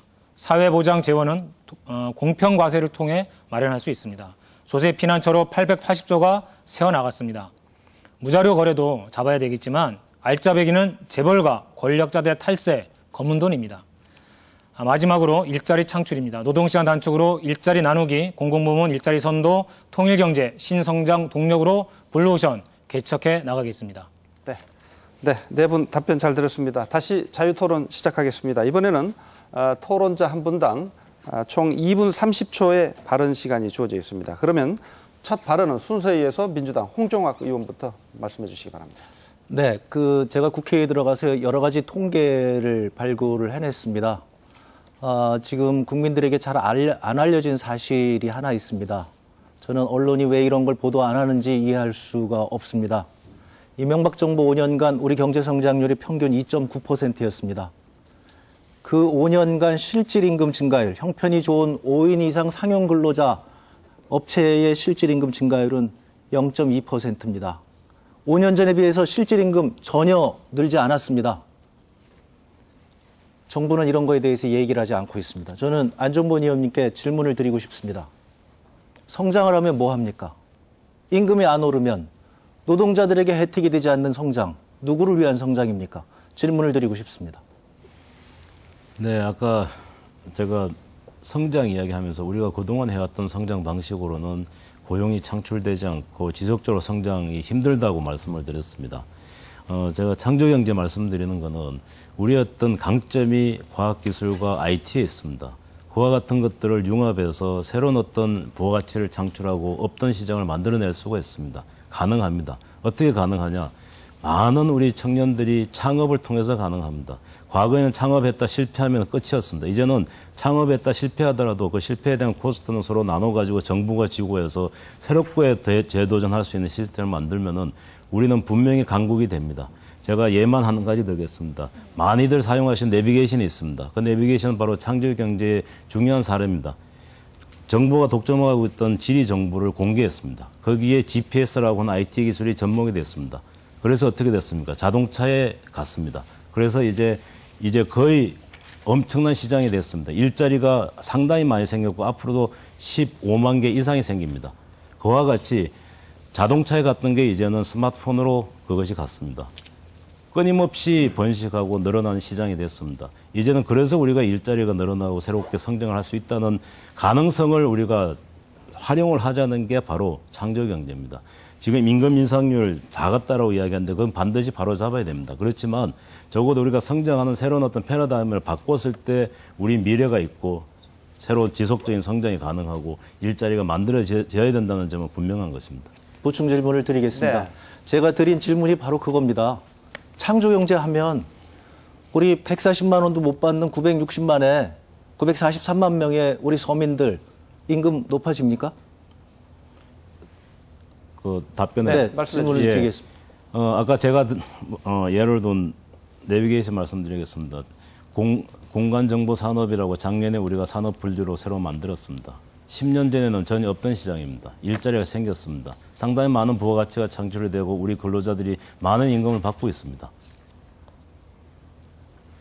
네, 지금 안종범 의원님 말씀을 들어봐도 창조경제를 하면 우리 서민들의 소득이 높아질 거라고 하는 비전은 보이지 않는 것 같습니다. 저희는 말씀드린 대로 소득주도 성장입니다. 서민주도 성장입니다. 서민과 중산층의 돈이 돌게 되면 그러면 소비가 늘고 그걸로 인해서 경제가 활성화되는 것은 이미 100년의 경제학 역사가 보여주는 겁니다. 이게 케인즈 이론이고요. 이렇게 어려울 때는 당연히 정부가 그렇게 재정 투자를 해야 되는 것이고 그렇게 해서 지금 돈이 없던 사람들에게 생각을 해보십시오. 140만 원 갖고 요즘 소비를 할 수가 있겠습니까? 그분들에게 돈을 지원을 하게 되면 그건 당장 소비로 가게 되는 것이죠. 지금 이 정부가 하는 것처럼 부자와 재벌들에게 계속 지원을 하게 되면 아니 재벌 회장님이 돈 많이 버시는 분이 10억 더 번다고 소비를 늘리시겠습니까?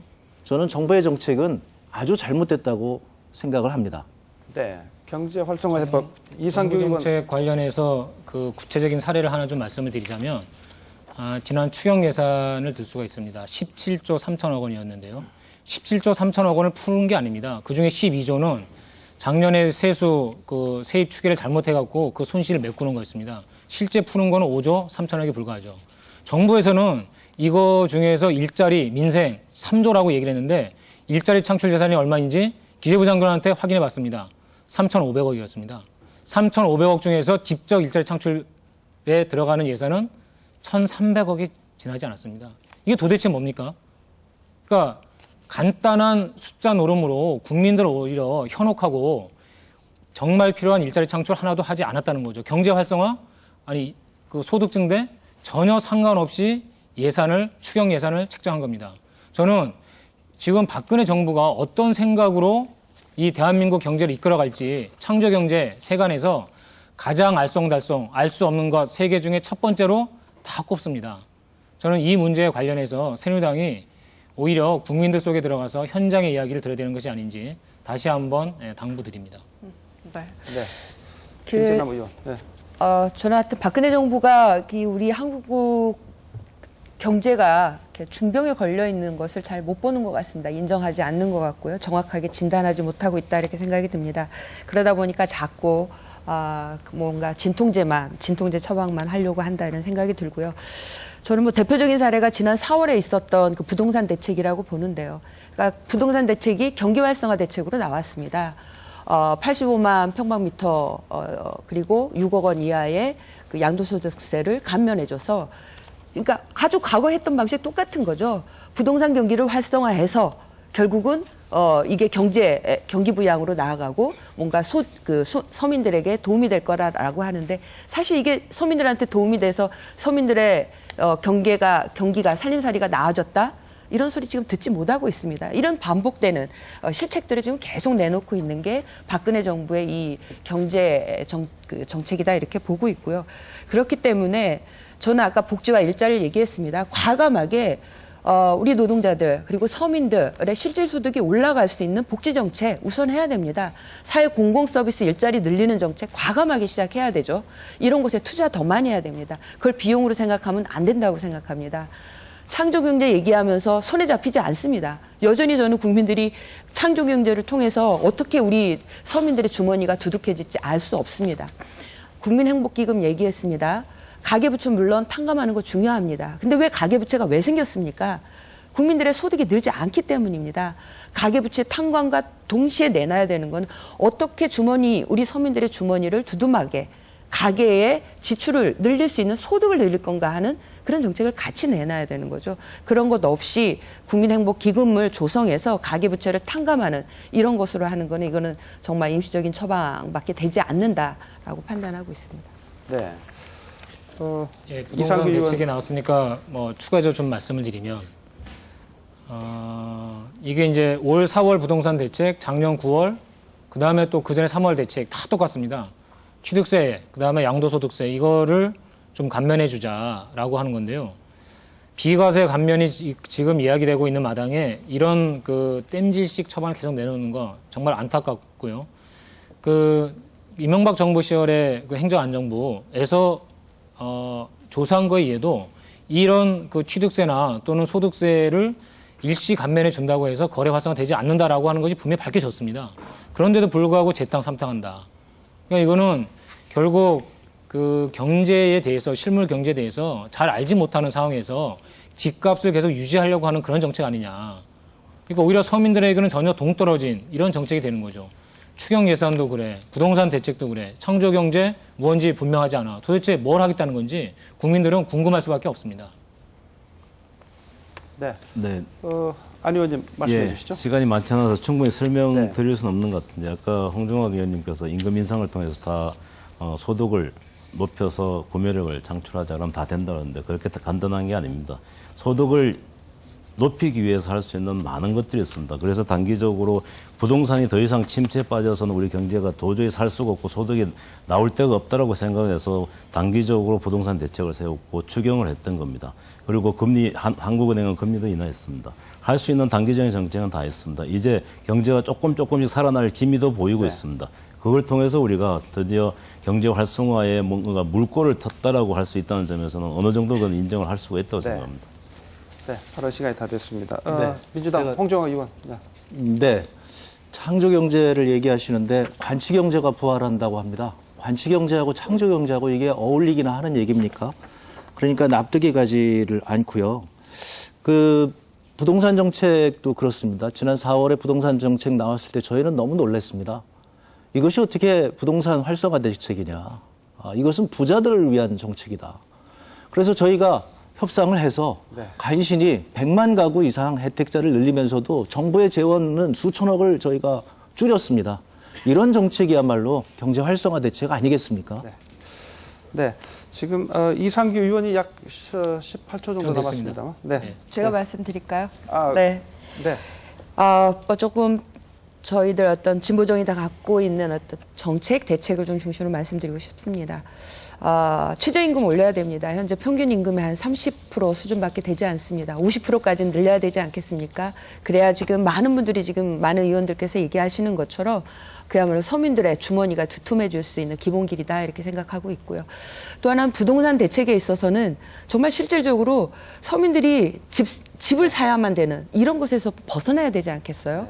그러려면 지금 전월세 마구 올라가고 있는 전월세 이거 낮추도록 노력해야 네. 되고요. 발언 우리 시간이 전국에 있는 상가에 지났습니다. 있는 상가 상인들 보호할 수 있도록 네. 상가 임대료 낮추는 것도 마무리해 정부가 할 주시고요. 일입니다. 네, 네, 그렇습니다.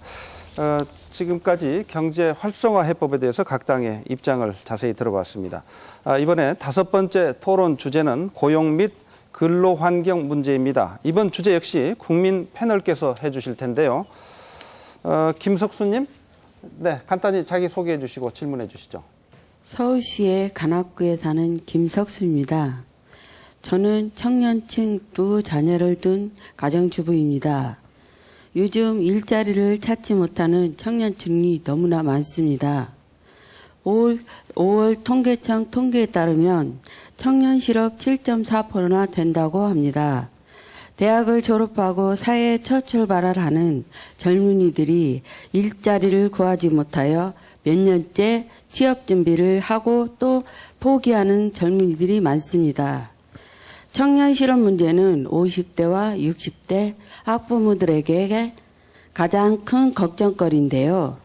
각 당은 청년 실업 문제를 해결하기 위해 어떤 대책을 세우고 있는지 구체적인 답변을 해주시기 바랍니다. 네, 고용 및 근로환경 문제, 특히 그 청년 실업 문제 해법에 대해서 질문을 해주셨습니다. 이번에도 역시 답변 시간은 1분입니다. 순서에 이어서 새누리당 안종범 의원이 먼저 답변해 주시겠습니다. 네, 우리 청년 실업 문제 심각합니다. 오래됐습니다. 특히 대졸 실업 심각합니다. 저도 대학에 몸담고 있었기 때문에 잘 알고 있습니다. 우리 대학 현실이 어떻습니까? 우리 대학생들 오랜 기간 스펙 쌓기에 너무 시달리고 있습니다. 쌓은 스펙인데도 불구하고 취업이 안 됩니다. 그래서 지난 총선 대선에 이어서 공약에서 국정과제를 만든 게 스펙을 초월해서 취업할 수 있는 시스템을 만들자라고 해서 대학을 졸업하고 출신 대학이나 스펙을 보지 않고 채용할 수 있는 시스템을 지금 노동부가 만들고 있습니다. 그것을 포함해서 여러 가지 큰 그림을 그려서 내놓은 게 바로 고용률 70%에 대한 로드맵입니다. 그중에 핵심적인 역할을 또 할 수 있는 게 청년 창업입니다. 이스라엘이 우리와 같이 자원이 없는 국가인데도 불구하고 머리 하나로 세계에서 제일 성공한 나라가 됐고 그 중심에는 창업이 있습니다. 아까 말씀드린 창조경제라고 하는 이와 같은 아이디어를 가지고 누구나 모든 청년들이 창업을 통해서 또 창업에 참여함으로 해서 성공할 수 있고 오래된 일자리, 안정된 일자리를 찾을 수 있다는 네. 것이 바로 성공의 비결입니다. 네, 시간 다 됐습니다. 네, 다음은 진보정의당 김재남 의원 순서입니다. 네. 청년 실업 문제는 결국 좋은 일자리를 기업이 제공하지 않는 문제입니다. 대기업이 좋은 일자리 제공하기보다 기존에 있는 노동자들에게 아주 장시간, 최장의 그런 근로를 좀 강요하는 이런 문제라고 봅니다. 저는 이 문제를 해결하기 위해서 무엇보다 청년 고용 의무 할당제 반드시 이루어져야 된다고 봅니다. 지금 공공부문에서 얘기되고 있는데요. 민간 부문으로 확대돼야 될 것 같습니다. 그리고 두 번째는 지금 정부가 추진하고 있는 아까 고용률 70%도 얘기를 하셨는데 시간제 일자리 좀 어설픕니다. 그야말로 청년들을 위한 좋은 일자리, 정규직 일자리 어떻게 만들 건가 이게 먼저 더 고민되고 정책으로 만들어져야 될 것 같습니다. 청년들한테 일자리가 제공되려면 일자리가 줄어야 됩니다. 기존에 있었던 장시간의 노동 일자리를 줄여서 그 줄어드는 부분을 신규로 우리 청년들한테 제공할 수 있게끔 일자리, 실노동시간 단축 중요하고요. 그다음 전체 고용의 80%를 중소기업이 담당하고 있습니다. 근데 중소기업의 대부분이 굉장히 비정규직, 이른바 좋지 않은 질 낮은 일자리입니다. 중소기업을 여러 가지로 네. 지원을 해서 질 좋은 그런 일자리로 해서 청년들이 중소기업으로 찾아가도록 네. 할 수 있어야겠습니다. 네, 가급적 시간을 좀 지켜주시기 바라고요. 네, 이번에는 통합진보당 이상규 의원의 답변 순서입니다. 예, 청년들의 일자리 문제 심각하죠. 예, 고용률이 한 29%, 23%밖에 안 됩니다. 나머지 76%는 이태백, 386, 신세라고 하는 건데요. 청년들의 희망 프로젝트 저희가 한번 말씀해 드리겠습니다. 먼저 노동시간 단축으로 일자리를 늘리자. 주 52시간만 일을 해도 69만 개 이상의 일자리가 창출된다고 합니다. 두 번째는 공공부문에서 선도하자는 겁니다. 동별로 국공립 어린이집, 그리고 보건지소, 그리고 마을, 도서관 이런 걸 대대적으로 늘리고 지역 주민과 청년들을 우선 채용하는 이런 방식으로 일자리도 해결하고 복지도 해결하자는 겁니다. 세 번째, 블루버드, 동해안기전, 시젠 이런 중견기업이 그야말로 히든 챔피언입니다. 이런 중견기업을 양성해서 청년들이 일할 수 있도록 하자. 마지막으로는 통일경제입니다. 남북협력공사를 만들어서 마그네사이트, 철광석 등 북의 풍부한 지하 자원, 서해 유전 발굴하고 교통 허브 구축해서 일자리를 창출하겠습니다. 네, 잘 들었습니다. 마지막으로 민주당 홍종학 의원의 답변입니다. 누가 나 좀 잉여해서 구원해줘요. 이런 얘기 들어보셨습니까? 우리 젊은이들이 외치고 있다고 합니다. 잉여라는 말 들어보셨습니까? 고용시장에서 남아도는 쓸데없는 인력. 우리 젊은이들이 스스로를 이렇게 부르고 있다고 합니다. 이 나라에 미래가 있겠습니까? 민주당은 청년 고용 문제를 해결하기 위해서 그동안 많이 노력을 해왔습니다. 이것은 안종범 의원님도 말씀하신 대로 새누리당도 도와줘서 지난 4월에 청년 고용 의무 할당제를 통과시켰습니다. 이제 공공기관은 청년을 3%씩 의무적으로 고용하게 되어 있습니다. 저희는 이것을 300인 이상 대기업까지 늘리고자 합니다. 형편이 안 되는 대기업은 기금을 내서 청년 고용 촉진 기금을 만들고자 합니다. 저희는 이것을 통해서 네. 청년들의 일자리를 만드는 것이 대한민국의 미래를 보장하는 길이다. 이렇게 생각을 하고 있습니다. 네, 네 분 답변 잘 들었습니다. 바로 자유토론으로 이어가도록 하겠습니다. 이번에는 한 분당 총 3분의 발언 시간이 주어져 있습니다. 시간을 나눠서 쓸 수 있고요. 첫 발언은 순서에 이어서 새누리당 안종범 의원께서 자유토론 시작하시겠습니다. 네, 아까 우리 김재남 의원님께서 시간제 근로제에 문제가 있다라고 말씀하셨는데 저는 생각이 좀 다릅니다. 우리 여성 일자리가 굉장히 중요한데요. 여성 일자리를 위해서도 그리고 여성의 경제활동 참여를 더 높이기 위해서도 일가정 양립을 위해서도 앞으로 시간제 일자리가 많이 늘어야 된다고 생각을 합니다. 고정관념은 시간제 일자리는 굉장히 저질이 있고 굉장히 좋지 않은 일자리라고 되어 있습니다. 그래서는 안 됩니다. 이제 발상의 전환을 해서 이제는 한 단계 더 나아가야 됩니다. 제가 한 가지 예만 들겠습니다. 선진국 중에 영국, 네덜란드, 독일이 우리와 같이 약 고용률 64%에서 5년 만에 70%를 달성한 국가들입니다. 이 세 개 국가 공이 시간제 근로제나 파트타임을 통한 고용 형태를 다양화하면서 이룩했던 겁니다. 그런 점에서 어떻게 시간제 근로제가 무엇이 문제라고 생각하시는지 조금 더 구체적으로 말씀해 주시기 바랍니다. 지금 현재 시간제 근로제로 해서 평균으로 하면 한 달에 한 65만 원입니다. 최저임금에도 미치지 못하는 그런 수준입니다. 그러니까 이런 일자리 늘리지 말자라고 얘기를 했고요. 아마 정부가 이런 시간제 일자리가 결국 비정규직을 양산하는 문제를 알고 있기 때문에라도 과거에 어떤 약속을 했냐면 공공부문에서 비정규직을 정규직으로 전환하겠다 이런 약속을 했습니다. 이런 약속도 지금 지켜지고 있지 않아요. 그러니까 이건 뭐냐면 우리 사회가 자꾸 시간제 늘어나서 50%가 노동자 중에 50%가 넘어가는 그런 비정규직을 양산하고 그 비정규직은 임금이 낮고 그리고 결국 임금이 낮다 보니까 이거는 좋은 일자리라기보다 질 낮은 일자리다라고 얘기를 하게 되는 거죠. 아까 여성 일자리 얘기하셨는데요. 우리 사회는 대체로 물론 굉장히 어떤 질 좋은 곳에 진출하는 여성 일자리가 늘어나고 있고 그런 여성 인력들이 늘어나고 있습니다만 여전히 여성 일자리는 전체 남성의 보조적인 역할 이렇게 얘기를 하고 있습니다. 남성의 보조적인 역할을 누가 채우느냐? 어떤 일자리로 채우느냐? 시간제 일자리로 채우는 이런 현상을 정확하게 보지 않고 무조건 시간제 일자리를 늘리는 것만으로 여성에게 질 좋은 어떤 일 가정 양립이 이루어질까라고 하는 이제 문제점이 있고요. 저는 그런 면에서 지금 현재 우리 사회가 가지고 있는 비정규직의 문제 이거 어떻게 해결할 거냐?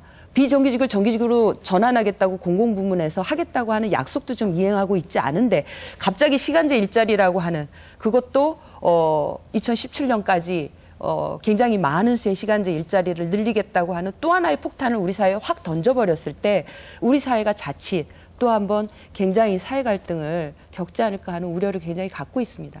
네. 좀 추가해서 말씀을 좀 드리자면요. 안종범 의원이 이야기한 그 시간제 일자리, 이제 대통령께서 공약하신 거 아닙니까? 그리고 이제 추진하겠다고 발표를 하셨는데, 일자리를 늘리겠다고 하는 측면에서는 긍정성이 있을 수 있습니다. 근데 시간제 일자리가 괜찮은 일자리가 되려면 사실은 선행돼야 되는 것이 대한민국의 비정규직 문제가 다 해결돼야 되는 거죠. 대한민국 비정규직 문제 해결하지도 못하면서 시간제 일자리를 괜찮은 일자리로 하겠다. 아시겠지만은 최근에 복지 공무원들이 잇따라 죽어가고 있습니다. 무려 돌아가신 분들이 10명이 넘고 있는데요. 공무원 사회도 심각합니다. 그러니까 비정규직만 심각한 게 아니라 철밥통이라고 흔히 얘기하는 공무원들도 반드시 그렇지만은 않다. 죽어가는 분들이 계속 나오고 있는 그런 정도라고 하는 거죠. 이 문제가 서구에서처럼 그렇게 실현이 되려면 먼저 해결돼야 되는 것이 좀 전에 얘기한 비정규직의 처우 개선 문제, 그 다음에 노동조합의 힘이 강화가 돼야 됩니다. 이 모든 걸 어떻게 다 정부가 일일이 개입하겠습니까? 노동조합이 제대로 꾸려져서 노동조합의 권한이 오히려 더 많이 강화돼서 자율적으로 해결할 수 있는 이런 방향으로 가야 된다고 하는 거죠. 저는 청년 실업 문제를 놓고 이야기할 때 지금 이제 청년 고용 특별법 이게 원래 2003년부터 논의가 돼서 2004년도에 특별법으로 제정이 된 거죠. 그러니까 저는 이 참여정부 시절부터 신자유주의 세계화를 적극적으로 받아들인 결과 결국 한국 사회의 비정규직 문제, 청년 실업 문제가 구조화되었다. 이런 측면에서 민주당도 자유로울 수 없다고 생각합니다. 아까 몇 가지 방안을 말씀하셨지만 사실 별로 이렇게 와닿는 그렇지는 않거든요. 네. 민주당 홍정학 의원 토론해 주시겠습니까? 네, 죄송합니다. 저희 민주당은 많이 바뀌었습니다. 이제 정책이 예전에는 새누리당과 비슷할 듯 했을지 모르겠지만 저희는 지금 일자리를 중심으로 하는 성장 정책으로 바뀌었고요. 이제 사정은 이렇습니다. 예전에는 저희가 개발연대 시대에는 대기업을 지원을 했습니다. 저희가 대학을 졸업할 때는 아무 숙련도가 없는 대학생들을 대재벌들이 수만 명씩 뽑았습니다. 청년 인턴제. 네. 그러니까 그것들이 사실은 대재벌들이 정부의 지원을 받아서 청년들에게 투자를 한 것입니다. 그런데 이제 재벌들은 더 이상 그렇게 하지 않습니다. 그런데 정부는 계속적으로 재벌들에게 지원을 해주고 있습니다. 저희는 이게 잘못됐다는 것입니다. 재벌은 이제 더 이상 청년들에게 투자를 하지 않는다고 한다면 재벌을 지원하는 그 재원을 가지고 청년들에게 국가가 직접 지원을 해야 된다. 이게 저희 민주당의 기본적인 생각이라고 하는 점을 말씀을 드리고요. 아까 안종범 의원님께서 일자리 그 목표를 얘기를 고용률 목표를 얘기하셔서 제가 평소에 궁금하던 걸 하나 질문을 해드리겠습니다. 우리 국가 통계에 의하면 전체 고용률이 지금 60%입니다. 그리고 OECD 기준에 의하면 64%입니다. 우리나라가 언제부터 OECD 기준의 고용률을 사용하게 됐습니까? 그러니까 박근혜 대통령께서 그때 공약으로 한 것은 OECD 기준으로 70% 얘기한 겁니까? 그렇죠. 우리 국가 통계는 60%를 사용하고 있는데 지금에 와서 내가 얘기한 공약은 OECD 통계였다. 이게 말이 될까요? 우리가 왜 갑자기 OECD 통계를 갖다 쓰나요? 지금 답변을 해 주시기 바랍니다. 네, 그 뭐 저는 지엽적이라고 생각합니다. OECD 기준이든 아니면 우리가 그동안 사용했던 OECD 기준으로 64%를 국제 기준에 맞춰서 70%로 하자라고 하는 이야기지. 그게 지금 현재 우리 그동안 사용했던 고용률, 그게 15세 이상이냐 아니면 20세 이상이냐 그 차이인데 그 문제는 제가 큰 문제라고 보여지지 않습니다. 제가 조금 더 말씀드리면 아까 우리 이상규 의원님 말씀하신 거 덧붙여서 비정규직 차별 반드시 철폐해야 됩니다. 그래서 새누리당도 공약을 했고 법을 내놨고 통과를 시켰습니다. 사내하도급법도 그런 취지였고 그 다음에 또 이제 공공기관부터 비정규직을 신규 채용의 경우 비정규직을 정규직화 한다라고 하는 것도 반드시 지킬 겁니다. 그 점에서는 전혀 의심할 여지가 없다라고 저는 생각합니다. 작년에 예. 그 학교 비정규직 만여 명이 연말에 대량 해고가 됐어요. 그 보건복지 업무를 담당하고 있는 방문 건강사업 하는 분들 무더기로 해고가 됐거든요. 그러니까 정부 지침이 발표된 다음에 박근혜 대통령이 공공부문에서 비정규직 정규직 하겠다 이렇게 말씀하신 다음에 이런 일이 벌어졌습니다. 박근혜 정부 전혀 통제력이 없는 겁니까? 아니요.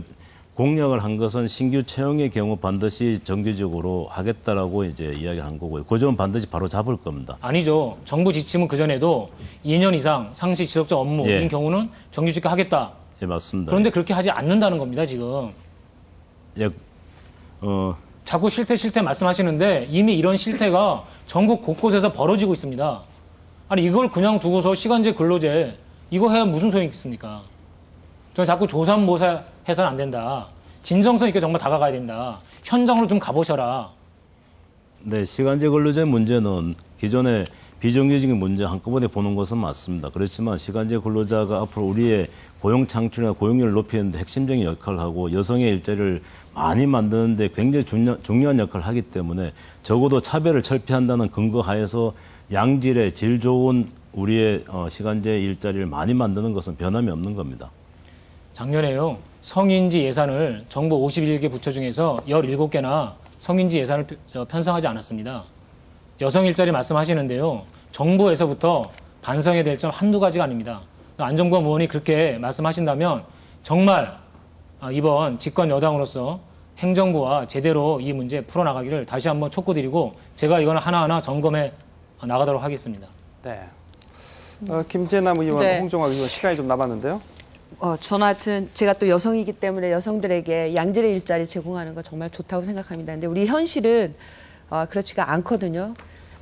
남성 정규직 그 노동자, 근로자의 임금하고 여성 비정규직 근로자의 임금 차이는 4분의 1 수준입니다. 그만큼 여성들, 그런 일자리가 여성들한테 굉장히 많이 지금 제공이 되어 있습니다. 그리고 또 하나는 그 지난 거의 10년 동안 그 일자리 고용률을 증가로 보면 채 1%가 되지 않았어요. 대한민국은. 그런데 2017년까지 갑자기 6%를 늘린다고 하니까 겁부터 나는 겁니다. 얼마나 그 낮은 허드렛 일의 시간제 일자리를 많이 늘려서 우리 사회를 굉장히 어렵게 만들려고 이렇게 막 6%라고 하는 정말 이 숫자 노름 아닌가 하는 이런 걱정이 들 정도입니다.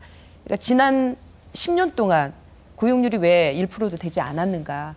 지난 10년 동안 1%가 되지 않았음에도 불구하고 비정규직 굉장히 양산됐었거든요. 네. 그래서 6%를 늘리면서 좋은 일자리 어떻게 늘리실 겁니까? 네. 네, 안 의원 말씀해 주시겠습니까? 우리 홍 의원님께서 질문하실 것 같아서 제가 나중에 하려고 그렇습니다. 그랬습니다. 그러면은 예. 이번에 홍종학 의원께서 토론 이어가 주시죠. 네, 저는 뭐 질문이라기보다는 이런 말씀을 드리고 싶습니다. 우리 기업에게 간곡하게 호소를 좀 하고 싶습니다. 우리 청년들이 우리 미래 아니겠습니까? 지금 기업들도 다 마찬가지입니다. 숙련공들이 다 나이가 들어가는 거 아니겠습니까? 이 상황이 미래에 어떻게 될 것이라고 하는 것은 기업하시는 분들도 알고 저희도 알고 있습니다. 그 숙련공들이 나이가 들어서 다 정년퇴직하고 나면 그 공장은 외국으로 나갑니다. 왜냐하면 숙련공이 없기 때문이죠. 이것을 우리가 바라는 이 한국 사회입니까? 기업이 간곡하게 제가 부탁을 드리고 싶습니다. 젊은이들을 뽑아서 지금 당장은 수익에 손실이 좀 난다고 할지라도 우리 미래를 위해서 같이 노력해야 될 거 아니겠습니까? 제가 그 안정범 의원님께 부탁드리고 싶은 얘기는 뭐냐면 바로 정부가 해야 될 일이 이게 아니겠습니까? 정부가 이 청년 취업이 이렇게 중요하다고 얘기를 하면 재벌 회장님들 만났을 때 호소하셔야 되는 거 아닙니까? 새누리당에서 당정협의하고 그다음에 새누리당에서 기업인들 많이 만나시잖아요. 그 재벌에 관한 그 경제민주화법 그거 막는 것만 이렇게 들어주시지 마시고 청년 고용 좀 늘려달라. 그렇게 얘기 좀 해주시기를 좀 간곡하게 좀 부탁 좀 드리겠습니다. 네, 안 의원 말씀해 주시죠. 네, 시간제 근로제 굉장히 중요합니다. 지금 우리 여러분이 말씀하셨지만은 반드시 양질의 일자리 만들 겁니다. 성공 사례가 많이 있습니다. 6%포인트 높이는 게 어렵지만 성공한 사례가 있습니다. 그게 시간제 근로제를 정착해서 가능했습니다. 우리 여성 근로자를 위해서도 그렇게 해야 됩니다. 스웨덴 같은 경우 보면은 전체 시간제 근로자가 차지하는 비중이 한 20%인데 여성은 30%입니다. 우리는 지금 전체로 봐도 13%밖에 안 됩니다. 선진국은 다 20% 넘습니다. 시간제 근로자가 많아질수록 양질의 근로자가 많아질수록 우리가 일자리의 문제는 그동안에보다 훨씬 더 달라질 거고 그런 점에서 좀 믿고 적어도 정치의 어떤 신뢰성이 떨어졌다 하더라도 한번 믿고 시간제 근로제를 통해서 우리가 양질 일자리 많이 만드는 데 동참을 좀 했으면 좋겠습니다. 네. 네 분 말씀 잘 들었습니다. 벌써 마지막 주제를 토론해야 될 시간이 된 것 같습니다. 마지막 토론 주제는 지하경제 양성화에 관한 내용인데요. 이번 주제 역시 국민 패널 질문으로 시작하겠습니다. 마지막 질문자는 정정환 님입니다. 왼쪽에 계신가요? 네. 간단히 자기 소개해 주시고 질문해 주시죠. 네, 앉아서 말씀드리겠습니다. 경기도 의왕시에 사는 정정환입니다. 질문 드리겠습니다. 정부는 지하경제를 양성하여 세원을 확대하겠다는 그 구상 아래서 지금 보면은 최근 매스컴에서 알다시피 국제 조세 피난처를 통해서 약 840억 원이라는 돈이 흘러나갔던 것으로 발표되고 있습니다. 심지어는 페이퍼 컴퍼니까지 차리고 세금을 탈루한 부유층 또 나가서는 권력층이 사회적으로 많은 지탄을 지금 받고 있습니다. 그리고 특히 페이퍼 컴퍼니에 대해서 여기에 대해서 궁금하오니 각 정당께서는 부유층의 재산 은닉이라든지 앞으로 해외 도피의 근절 방안을 밝혀주시기를 부탁드리겠습니다. 네, 질문 잘 들었습니다. 부유층의 불법적인 재산 은닉 근절 방안에 대해서 질문해 주셨습니다. 이번 답변 역시 1분입니다. 먼저 순서에 이어서 진보정의당 김재남 의원부터 답변해 주시겠습니다. 네, 최근 언론 통해서 그 정재계 유력 인사들의 그 조세 회피 정말 우리 국민들 엄청난 충격을 받고 있습니다. 근데 과연 조세 당국은 그동안 무엇을 했나 묻지 않을 수 없습니다. 그동안 조세 피난처에 대해서 국세청은 실태 파악조차 하고 있지 못했던 거 다 이미 국민들이 알고 계실 겁니다. 국세청, 관세청, 그리고 금융감독원 사이에 어떤 정보도 공유하지 않았습니다. 칸막이 없애겠다고 했습니다만 전형적인 칸막이 대응이었다 이렇게 볼 수 있겠습니다. 또 최근에는 징역형 이상의 그런 불법 외환거래 적발했었습니다. 그런데 검찰은 단 한 건도 재판에 기소조차 하지 않았습니다. 이거 바로 솜방망이 봐주기 처벌이 아닌가 분명히 명백하다고 생각합니다. 저희 진보정의당은 이러한 역외 탈세를 막기 위한 체계적인 대응이 필요하다고 생각합니다. 무엇보다도 정부로 하여금 역외 탈세 방지 종합계획 수립을 하고 대책 방지 기구를 만들도록 촉구하겠습니다. 그리고 조세 피난처에 대한 신고 절차 강화하도록 하겠습니다. 내부 고발자 보호하고 처벌 강화 등의 내용을 모두 포괄해서 역외 탈세 방지 특례법을 제정해서 국민들에게 시간이 다 됐습니다. 다음 답변 순서는 통합진보당의 이상규 의원입니다. 예, 국민들은 뼈 빠지게 일하고 있는데 권력층에서는 IMF 위기 과정에서도 880조나 되는 돈을 빼돌렸습니다. 부유층의 부도덕한 모습 그대로 드러난 것이죠. 부정축제, 재산 은닉을 근절할 방법 사실 간단합니다. 금융실명제, 있는 그대로 실시하면 됩니다. 오히려 법원에서 차명제를 인정해 주니까 구린돈 가진 사람 너나 할 것 없이 차명계좌 만들어서 재산 은닉해왔던 겁니다. 대표적으로는 29만 원 전두환 씨이죠. 다음으로는 해외 재산 도피를 막기 위해 저희들은 이미 역외탈세 방지법을 발의를 했습니다. 역외탈세 주요 수단인 주식 지분이 현행법에서는 신고 대상에서 빠져 있었는데요. 해외에 있는 주식, 부동산, 미술품, 보석류까지 모두 신고하도록 개정안을 만들었습니다. 김재현 의원의 이 개정안에 새누리당, 민주당, 진보정의당 의원들까지 함께 주었는데 감사를 드리고요. 부의충의 검은 돈 차제에 반드시 뿌리 뽑도록 하겠습니다. 네, 감사합니다. 이번에는 민주당 홍종학 의원께서 답변해 주시겠습니다. 네, 이번 뉴스타파의 보도는 충격적이었습니다. 하지만 어떤 면에서는 예상도 된 일이었죠. 현재 역외탈세를 막을 수 있는 효과적인 장치는 없습니다. 현재 우리 정부의 힘으로는 사실상 불가능에 가깝습니다. 제 자랑 좀 하자면요. 이렇게 어렵기 때문에 작년에 제가 법을 하나 냈습니다. 해외에 50억 이상 금융계좌를 갖고 있으면서 신고하지 않으면 형사처벌을 하는 법입니다. 새누리당이 도와주셔서 작년 연말에 통과되었습니다. 내년 1월 1일부터 이 법이 시행이 되면 이제 해외에 그렇게 탈세하고 계시는 분들은 걱정거리가 하나 더 늘어나실 겁니다. 이분들의 걱정거리를 늘려드리기 위해서 제가 법을 또 하나 냈습니다. 여기에 탈세는 발각이 굉장히 어렵습니다. 형사범도 해외에 나가면 소멸시효를 중지시키듯이 이분들에게는 영구히 세금을 추징할 수 있는 이런 법을 이번에 냈습니다.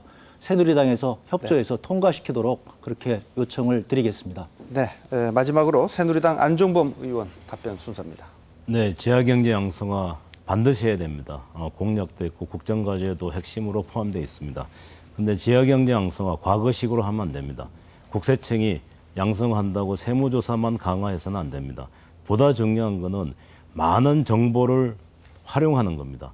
그중에 하나가 이른바 FIU를 통한 금융거래에 대한 정보를 국세청이 최대한 활용을 해야 된다는 것이고, 또 한 가지는 국세청과 관세청이 가지고 있는 정보를 서로 교환하고 실시간 공유하도록 해야 됩니다. 그랬을 때 역외탈세도 바로 잡을 수가 있는 길이 새롭게 생깁니다. 또 지방정부의 각종 세금 관련된 정보도 공유를 해야 됩니다. 보다 근본적으로는 이와 같이 정보 공유를 통해서 새롭게 세정이 바로 났을 때 우리가 탈세도 바로 잡고 그동안 거둬야 되는데 못 거두고 있는 체납도 정리할 수 있습니다. 체납만 해도 30조입니다. 그중에 10%만 하더라도 3조입니다. 네. 그래서 여러 가지 세무행정 강화를 통해서만 아니고 정보 공유를 통해서 충분히 양성할 수 있는 길이 있다는 이야기입니다. 네, 답변 잘 들었습니다. 마지막 토론 주제 지하경제 양성화 문제인데요. 바로 자유토론으로 들어가겠습니다. 이번 역시 토론자 한 분당 총 3분의 발언 시간이 주어져 있습니다. 순서에 이어서 진보정의당 김재남 의원께서 먼저 발언해 주십시오. 네, 박근혜 정부가 국민들 위해서 복지정책 하겠다고 했습니다. 그러면서 세수 확보를 해야 된다고 하는데 그 세수 확보에 많은 부분을 지하경제 양성화를 통해서 하겠다고 하고 있습니다. 지금 5년간 정부가 늘려야 할 예산이 한 50조 7천억인데요. 그중에서 27조 2천억을 지하경제 양성화를 통해서 세수를 확보하겠다라고 하고 있습니다. 과연 이게 지하경제 양성화를 통해서 이만큼의 예산을 확보할 수 있는지도 궁금할 뿐만 아니라 자칫 이 27조 원 못 거두면 이렇게 해서 못 거두면 국민들에게 약속했던 복지정책 후퇴시키는 수순으로 가지 않느냐 하는 우려까지 심히 갖고 있습니다. 이에 대해서 우리 안종범 의원님께서는 어떤 대책들을 갖고 계신지 말씀해 주시죠. 네, 전체 우리 공약 재원으로 135조 든다라고 하고 그중에 전체 10중에 6 정도를 씀씀이를 줄이고 4를 세금을 더 거둬서 한다고 그랬습니다. 그중에 지하경제 양성화 아까 말씀하신 대로 27조 정도를 조달한다고 했고 연간 약 5조 정도 됩니다. 제가 말씀드린 지하경제 양성화 기존의 방식이 아니고 새롭게 정보를 공유하고 우리가 가지고 있는 이 많은 IT 기술을 활용해서 충분히 가능합니다. 한 가지 더 예를 들겠습니다. 최근에 금거래소의 필요성을 이야기를 많이 합니다. 지금 금거래 시장에 연간 유통되는 게 약 한 5조 원 정도 된다고 보여지는데 그중에 60에서 70%가 음성거래입니다. 이것만 바로잡아도 충분히 가능하다는 이야기도 있습니다. 그래서 우리가 그동안에 놓치고 있었던 많은 세원들을 발굴할 수 있는 기회가 충분히 있습니다. 그런데도 불구하고 안 될 거니까 결국 정세해야 될 거 아니냐, 세율을 높여야 될 거 아니냐라고 하는 것은 무책임합니다. 우선 제일 먼저 지하경제 양성을 해서 못 거두고 있는 세금을 거둬야 되고, 또 비과세 감면을 대폭 축소를 해서 정비를 해야 되고, 그리고 금융 부분에 과세가 미진한 걸 과세를 강화해야 되고, 그래도 안 될 때 정세를 하든지 아니면은 복지 지출에 대한 어떤 조정을 하든지 해야 됩니다. 그 이전에 미리 정세를 한다든지 복지 지출 이야기한다는 것은 우리 국민들 앞에 너무나 큰 무책임한 감을 보이는 거나 마찬가지라고 생각합니다. 하나 추가로 말씀을 좀 드리고 싶은데, 그 이제 지하경제 양성화가 도대체 뭐냐, 국민들은 굉장히 궁금하죠. 지하경제가 어디 있고 어떤 것을 양성화하겠다는 거냐. 근데 이미 우리가 해외의 그 재산 도피하는 사례들도 알 수 있겠고요. 그 다음에 지금 체납됐던 그 세금 얘기하셨는데, 실제로 세금 안 내고 탈루하고 하는 거는 고소득층, 그리고 고위소득자들로부터 그렇게 나온단 말이죠. 그런데 최근에 그 지하경제 양성화의 대책으로 내놓은 거 보면 뭐 간이 영수증을 현금 영수증을 더 많이 확대하겠다, 또는 전자세금 계산서를 더 확대하겠다. 이게 자칫 이러다가 그렇지 않아도 어려운 우리 영세 상인들 지금 굉장히 어려운데 어려운 영세 상인들 더 어렵게 하는 거 아니냐, 저는 이렇게 보고 있습니다. 이거 어떻게 생각하십니까? 네, 그렇지 않습니다. 아까 말씀드린 대로 초기에 지하경제 양성한다고 했더니 과거시로 국세청이 세무조사를 강화하고 그래서 영세상인이나 중소기업들이 일시적으로 힘들었을 때가 있습니다. 그런데 시정이 됐습니다. 이제 지하경제 양성화를 하기 위한 어떤 세원을 발굴하는 것은 보다 정보화되고 과학화돼야 됩니다. 지금 세무조사 대상을 선정하는 것도 이제 선진국식으로 각종 정보의 하에 프로그램 하에 만들어야 됩니다. 미국의 이른바 NRP라고 하는 제도가 있는데 그 제도를 시간이 없어서 설명을 못 드리지만 세무조사에 대한 선정을 할 때 대상을 선정할 때 객관하고 과학함으로 해서 조사를 당하는 당사자도 전혀 불만이 없을 수밖에 없도록 하는 것입니다. 우리는 그렇지 않습니다. 조금 머신가면 다 합니다. 그래서 생긴 어떤 불만이 분명히 많다는 이야기고, 또 아까 한번 말씀하셨지만 우리의 조세 시효가 다른 국가들보다 굉장히 짧습니다. 그래서 조세 시효도 이제는 늘려야 된다. 소득세도 우리는 5년인데 선진국보다 10년이 넘고, 또 상속증여세의 경우는 선진국은 아예 조세 시효가 없는 정도인데 우리는 있습니다. 조세 시효를 늘린다라고 한다는 자체도 우리가 탈세를 근원적으로 차단할 수 있는 길이 되기 때문에 수없이 많은 어떤 방안이 이제 발굴이 되고 이제 적용될 수 있는 시점이 됐다는 거죠. 간단한 질문 하나 좀 드리겠는데요. 아까 저 가계공약부 135조 거기서 이제 지하경제 양성회에서 27조를 마련한다라고 했을 때 그 역외탈세 방지로 추가로 걷어들이는 그 재원이 혹시 포함이 된 겁니까? 포함이 안 된 겁니까? 잠깐만요. 지금 안정범 위원님이 시간이 없으셔서 제가 질문 드려서 간단한 질문 저도 좀. 그러시겠습니까? 그럼 홍 의원께서 토론해 주시죠. 저는 이제 역외탈세 문제에 있어서는 사실 여야가 따로 없는 거 아니겠습니까? 그동안 맞습니다. 이제 새누리당에서 잘 협조를 해주시고 저희도 이제 그 같이 잘 해가지고 이런 문제는 잘 처리가 됐잖아요. 그런데 이제 이번에 뉴스타파에서 얘기가 된 것은 우리가 생각했던 것보다 훨씬 더 심각하다는 것을 깨달았고요. 그러니까 이번에 이제 역외탈세법이 많이 지금 국회에 올라와 있지 않습니까? 우리 함께 해서 그 법을 통과시키는 거죠. 네, 그거에 대해서 확답을 좀 해주시면 그러면 이제 나중에 국민들도 기대하기 있을 것 짧게 같아요. 말씀드리겠습니다. 민주당이 많은 법을 냈기 때문에 어느 법을 통과하고 하나고 말씀을 못 드리겠습니다. 그렇지만 분명히 역외탈세 문제 바로 잡을 거는 이 자리에서 약속드리겠습니다. 예, 아까 그 질문 잠깐 대답해 주시죠. 네, 이상규 예, 의원. 그 포함은 안 돼 있습니다. 그러니까 지금까지 역외탈세 부분에 대해서는 예. 지하경제로 분류하지 못했다는 거 아닙니까? 아니죠. 지금 우리가 27조 원을 조달한다라고 했을 때 그 부분을 포함을 안 시킨 거지. 역외탈세가 지하경제에 포함 안 된 건 아니죠. 그러니까 현실에 있어서는 예. 그거를 재원 포착으로 생각을 못했다는 거 아닙니까? 그게 힘들기 때문에 그렇습니다. 그렇지만 이제는 여러 가지 가능성이 있기 때문에 이제는 충분히 포함을 시켜도 이제 무방한 거죠. 네. 저는 이 대목이야말로 지금 그 박근혜 정부 또는 이명박 정부부터 이어져 오는 그러니까 부자들에게는 감세를 해주면서 재원 마련에 있어서 국가 채무만 늘려온, 그래서 지금 국가재정 건전성이 상당히 심각하게 위협당하고 있는 이 문제에 대해서 얼마나 무책임한가를 그대로 드러내주는 이러한 좀 구체적인 사례라고 얘기할 수 있을 겁니다. 저는 FIU에 대한 이 국세청의 열람건을 놓고 봐도 지금 새누리당에서 발의한 법안은 CTR 고액 현금 흐름에 대해서만 접근하도록 그렇게 돼 있지 않습니까? 근데 이거를 STR까지 혐의 결액까지 전부 다 확대하는 것이 오히려 맞는 거 아닙니까? 그렇게 돼 있습니다 지금. 그러니까 현재 이 포지티브 시스템을 네거티브 시스템으로 바꿔야 된다고 보는데 CTR, STR 다 하는 걸로 돼 있습니다. 다 하는 걸로 돼 예, 있습니까? 예. 네, 지금 새누리당 안종범 의원은 발언 시간을 다 쓰셨습니다만은 질문에 대해서 단답형으로 지금 하고 계십니다. 지금 홍 의원께서 토론 시간이 많이 남아 있는데요. 어떻게 이어가시겠습니까? 네. 저희가 이제 박근혜 정부가 출범하면서 지하경제 양성화를 얘기를 해서 조금은 뜬금은 없다고 생각을 했습니다. 지하경제 양성화는 이건 그동안 누구나 다 동의하는 거 아니겠습니까? 그런데 왜 지금까지 성과가 없었을까요? 물론 의지가 없는 것도 있습니다. 하지만 그것만큼 굉장히 어려운 거거든요. 지금 지하경제 양성화라고 하는 얘기를 하는 순간 지금 시중에서 5만 원권 지폐가 사라졌다고 합니다. 다 사장시키고 있는 것이죠. 그러니까 이런 정도로 사태는 지금 심각하고요. 저는 법을 통해서 충분히 이 문제를 해결할 수 있다고 생각을 합니다. 예를 들면 제가 이번에 또 법안 낸 것 중에 하나가 예전에 참여정부에서 실시하던 접대비 실명제가 있습니다. 그런데 접대비 실명제 이명박 정부에서 없앴거든요. 그러니까 그런 돈들이 이렇게 아무런 증빙 서류를 작성하지 않아도 쓸 수 있는 돈들이 기업에서 이렇게 비자금으로 조성되는 거 아니겠습니까? 이런 법을 우리가 통과시킨다고 한다면, 그리고 꾸준히 노력을 한다고 한다면 충분히 가능합니다. 문제는 이런 겁니다. 김대남 의원님께서 지금 지적을 하셨듯이요.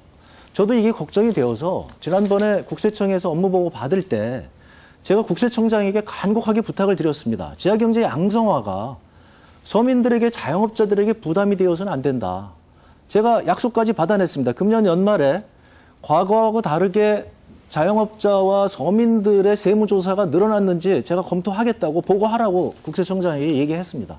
그런데도 불구하고 지금 시중에서는 이미 자영업자들의 탈세를 탈탈 털고 있다.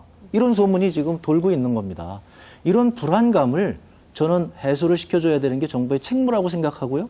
이 불안감을 해소시켜주지 못하는 이유가 뭔 거 아니에요? 재벌들의 비자금 뻔히 보입니다. 저거 발각할 수 있습니다. 그걸 안 하고 있으니까 재원 마련을 어디서 하겠습니까? 그러니까 서민들에게 한다는 거 아니냐. 이런 불안감을 저는 해소를 시켜줘야 되는 게 정부의 역할이고 그리고 우리 새누리당의 역할이다. 그런 면에서 저는 부탁을 좀 드리고 싶습니다.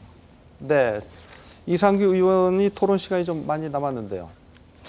예, 그러니까 새 정부 들어서서 초기에 지하경제 양성화로 얘기됐던 것이 무자료 거래 또는 가짜 석유 발굴 뭐 이런 거였습니다. 한 1, 2조 원 정도 되는 이제 그런 정도인데 오히려 역외 탈세 같은 것 큰 덩어리가 있습니다. 또 하나 말씀을 드리면 이번에 터진 원전 비리. 원전의 1년 매출이 19조나 됩니다. 여기에 복마장 같이 얽히고 설켜 있는 것들 차제 전부 다 해결해야 된다. 그리고 원전 중심에서 탈핵으로 나가서 이 차세대 에너지, 지속 가능한 에너지로 발전시켜가는 이것은 에너지 정책에서도 그렇고 탈세 문제 재원 확보에서도 그렇고 그다음에 일자리 창출에서도 상당히 도움되는 이런 대목이 아닐까라고 하는 것을 좀 말씀을 드리고요. 저희가 당론으로 숨은 재원 찾기 한 10가지를 발굴해낸 게 있습니다. 그냥 간단하게 그냥 제목만 몇 가지 좀 말씀을 드려볼까 합니다. 공무원 급여 보조비가 있습니다. 지금까지 세금 과세하지 않았는데 과세하자. 종교인 소득세 과세하자. 금계 아까도 얘기가 나왔죠. 양도 차익 과세해야 된다. 강원랜드 칩 거기는 왜 과세하지 않느냐. 거기도 과세하자. FI 정보 접근권을 강화하고 금융 차명 거래는 규제하자. 고액 체납자뿐만 아니라 주변의 특수 관계인까지 재산 형성 과정에 대해서 추적하자. 관련된 것이 이번에 전두환 씨가 되겠죠. 불법 차명 거래, 반환 청구 불인정하고 간이세제 폐지, 상장 주식 파생 상품에 대한 양도 차익까지도 강화하자. 이런 폭넓은 숨은 재원 찾기로 저는 국민 경제보다 활성화해야 된다고 생각을 합니다. 네, 김재남 의원. 네. 지금까지 보면 이제 탈세를 한 사람들 이렇게 상위 명단 한 100명 정도가 전체 정부가 거둬들이지 못하고 있는 세금의 3분의 1을 차지하고요. 또 상위 100위에 있는 법인이 전체 걷어들이지 못하고 있는 거 50%를 차지하고 있습니다. 이런 거 왜 제대로 하고 있지 않는지 굉장히 저는 반드시 해야 된다고 생각하고요. 아까 말씀드린 것처럼 국민들의 복지 예산을 지하경제 양성화를 통해서 지하경제 양성화로 얻어지는 걸로 국민의 복지 조달, 예산 조달을 하겠다고 하는 것은 저는 바뀌어야 된다고 생각합니다. 이거 안 되면 어떡하겠습니까? 그리고 얘기 드리지 않았습니까? 지하경제 양성화한다고 하면서 오히려 국민들의 주머니를 털 수 있는 이런 우려도 지적이 된 바 있습니다. 저는 그래서 무엇보다 중요한 것은 기존에 이명박 정부가 부자들에게 감세했습니다. 제자리 돌려야 되지 않겠습니까? 그리고 고위소득자들 누진 적용해야죠. 있는 사람들 거 많이 걷어서 어려운 사람들 복지 정책 돌려야 되는 게 이게 선순환 경제입니다. 이제 부자 감세 정부가 내려놨던 정부가 했던 부자 감세 정책 그리고 고소득층으로부터 누진해서 세금을 얻는 네. 이제 제자리로 돌려놓을 때입니다. 네, 네 분 토론 잘 들었습니다. 벌써 시간이 다 돼서 좀 마무리를 해야 될 시간이 된 것 같습니다. 마지막으로 오늘 토론에서 미처 못다한 말씀이 있으시면 마무리 발언 시간을 이용해서 해주시기 바랍니다. 시간은 1분씩 드리겠습니다. 먼저 먼저 통합진보당 이상규 의원부터 마무리 발언 해주시죠. 서민의 정이 묻어나는 서울 관악을 통합진보당 이상규입니다. 어떻게 토론 잘 보셨습니까? 이제 옥석이 좀 가려지시죠? 누가 노동자, 농어민, 도시서민과 함께하는지, 누가 여성, 장애인 등 사회적 약자와 함께하는지, 일자리 창출, 그리고 한국 경제의 새로운 도약, 누가 만들어낼지 판단이 섰을 것입니다. 누구나 땀 흘려 열심히 일하고 일한 만큼의 대가를 받을 수 있는 차별 없는 세상, 비정규직 없는 세상, 진보당이 만들어 가겠습니다. 무상급식, 무상의료, 원조정당인 진보정당이 서민들의 정직한 꿈 실현해 나가도록 하겠습니다. 대한민국의 당당한 진보, 대한민국의 미래를 책임지겠습니다. 감사합니다. 네, 이번 순서는 민주당 홍종학 의원입니다. 마무리 발언 해주시죠. 네, 지난 한 달간 저희는 많은 분들을 만났습니다. 대리점 점주들, 가맹점 점주들, 문구점, 세입자, 채무자, 카센터 하시는 분들, 특수 고용 노동자들, 수없이 많은 을들을 만났습니다.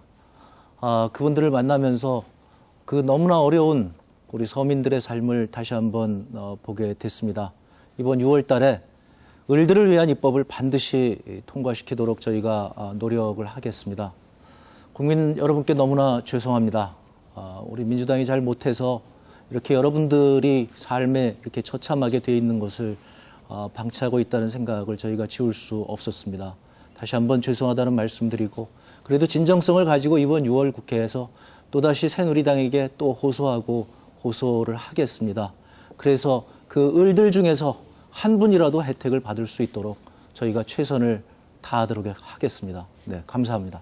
네, 잘 들었습니다. 이번에는 새누리당 안종범 의원이 마무리 발언 해주시겠습니다. 존경하는 국민 여러분, 어떻게 보셨습니까? 우리 새누리당 반드시 지킬 약속만 하고 한 번 한 약속은 꼭 지킬 것입니다. 지난 2년 전에 우리 새누리당은 새롭게 태어났습니다. 그래서 정강정책도 이름을 국민과 약속으로 바꾸고 복지, 일자리, 경제민주화를 제일 먼저 내세웠습니다. 그리고 많은 약속을 했고 지금까지 지켰고 지켜가고 있습니다. 또 지킬 것입니다. 그래서 우리 국민들이 이제는 우리 새누리당을 믿고 사랑해 주시기를 간절히 부탁드립니다. 우리 현 정부의 목표는 국민 행복, 희망의 새 시대입니다. 이제 모든 정책을 국민에서부터 시작해서 즉 현장에서 국민의 목소리를 듣고 시작을 하겠습니다. 그래서 만든 정책 반드시 지켜가면서 과연 그 정책이 국민들이 어떻게 평가하고 있는가를 끊임없이 듣고 또 듣겠습니다. 그래서 바야흐로 우리 국민 행복 시대, 희망의 새 시대를 열도록 약속드리겠습니다. 감사합니다. 네, 이번에는 진보정의당 김재남 의원의 마무리 발언 듣겠습니다. 네, 존경하는 국민 여러분. 그동안 팍팍하고 고단해진 국민들의 삶과 살림살이가 오늘 토론을 통해서 조금이나마 위로가 되고 희망이 찾아졌기를 간절히 바랍니다. 이제는 서민으로, 노동자로, 상인으로, 그리고 부모로, 청년으로 분명히 누려야 할 우리의 권리, 행복을 찾아야 할 때입니다. 기울고 구부러진 저울을 이제 펴고 맞추는 노력이 다시 필요한 때입니다. 진보정의당은 말로 하는 경제민주화가 아니라 직접 삶의 현장에서 땀 흘려 일하면서 경제민주화, 민생경제를 이뤄가겠습니다. 경제민주화 없이 복지국가는 없습니다. 진보정의당은 중소상인, 자영업자, 그리고 하청기업, 비정규 노동자, 아르바이트로 대변되는 우리의 을의 아픔을 치유하고 그리고 권익을 보장하는 데 앞장서겠습니다. 슈퍼갑 재벌기업과 대기업의 사회적 책임 강화하도록 하겠습니다. 공정한 경제와 시장 정의 이룩하도록 노력하겠습니다. 대한민국은 이제 모두를 위한 복지 국가로 나아가야 되겠습니다. 진보정의당이 국민과 함께하겠습니다. 네, 감사합니다. 잘 들었습니다. 네 분의 맺은 말 이상이었습니다. 네, 오늘 토론회에서는 국민들이 궁금해하는 6가지 경제 현안, 쟁점에 대한 각 당의 입장을 들어보고 열띤 토론을 벌였는데요. 오늘 논의된 내용들이 지금 열리고 있는 임시국회에서 잘 반영이 돼서 아무쪼록 국민들이 안심할 수 있는 그런 정책들을 펼쳐주시기를 기대해 봅니다. 긴 시간 활발한 토론을 펼쳐주신 네 분 토론자, 그리고 국민 패널 여러분, 또 귀한 시간 내주신 방청객 여러분께도 감사를 드립니다. 이상으로 중앙선거방송토론위원회가 주관한 제1차 정당 정책토론회를 모두 마치겠습니다. 감사합니다.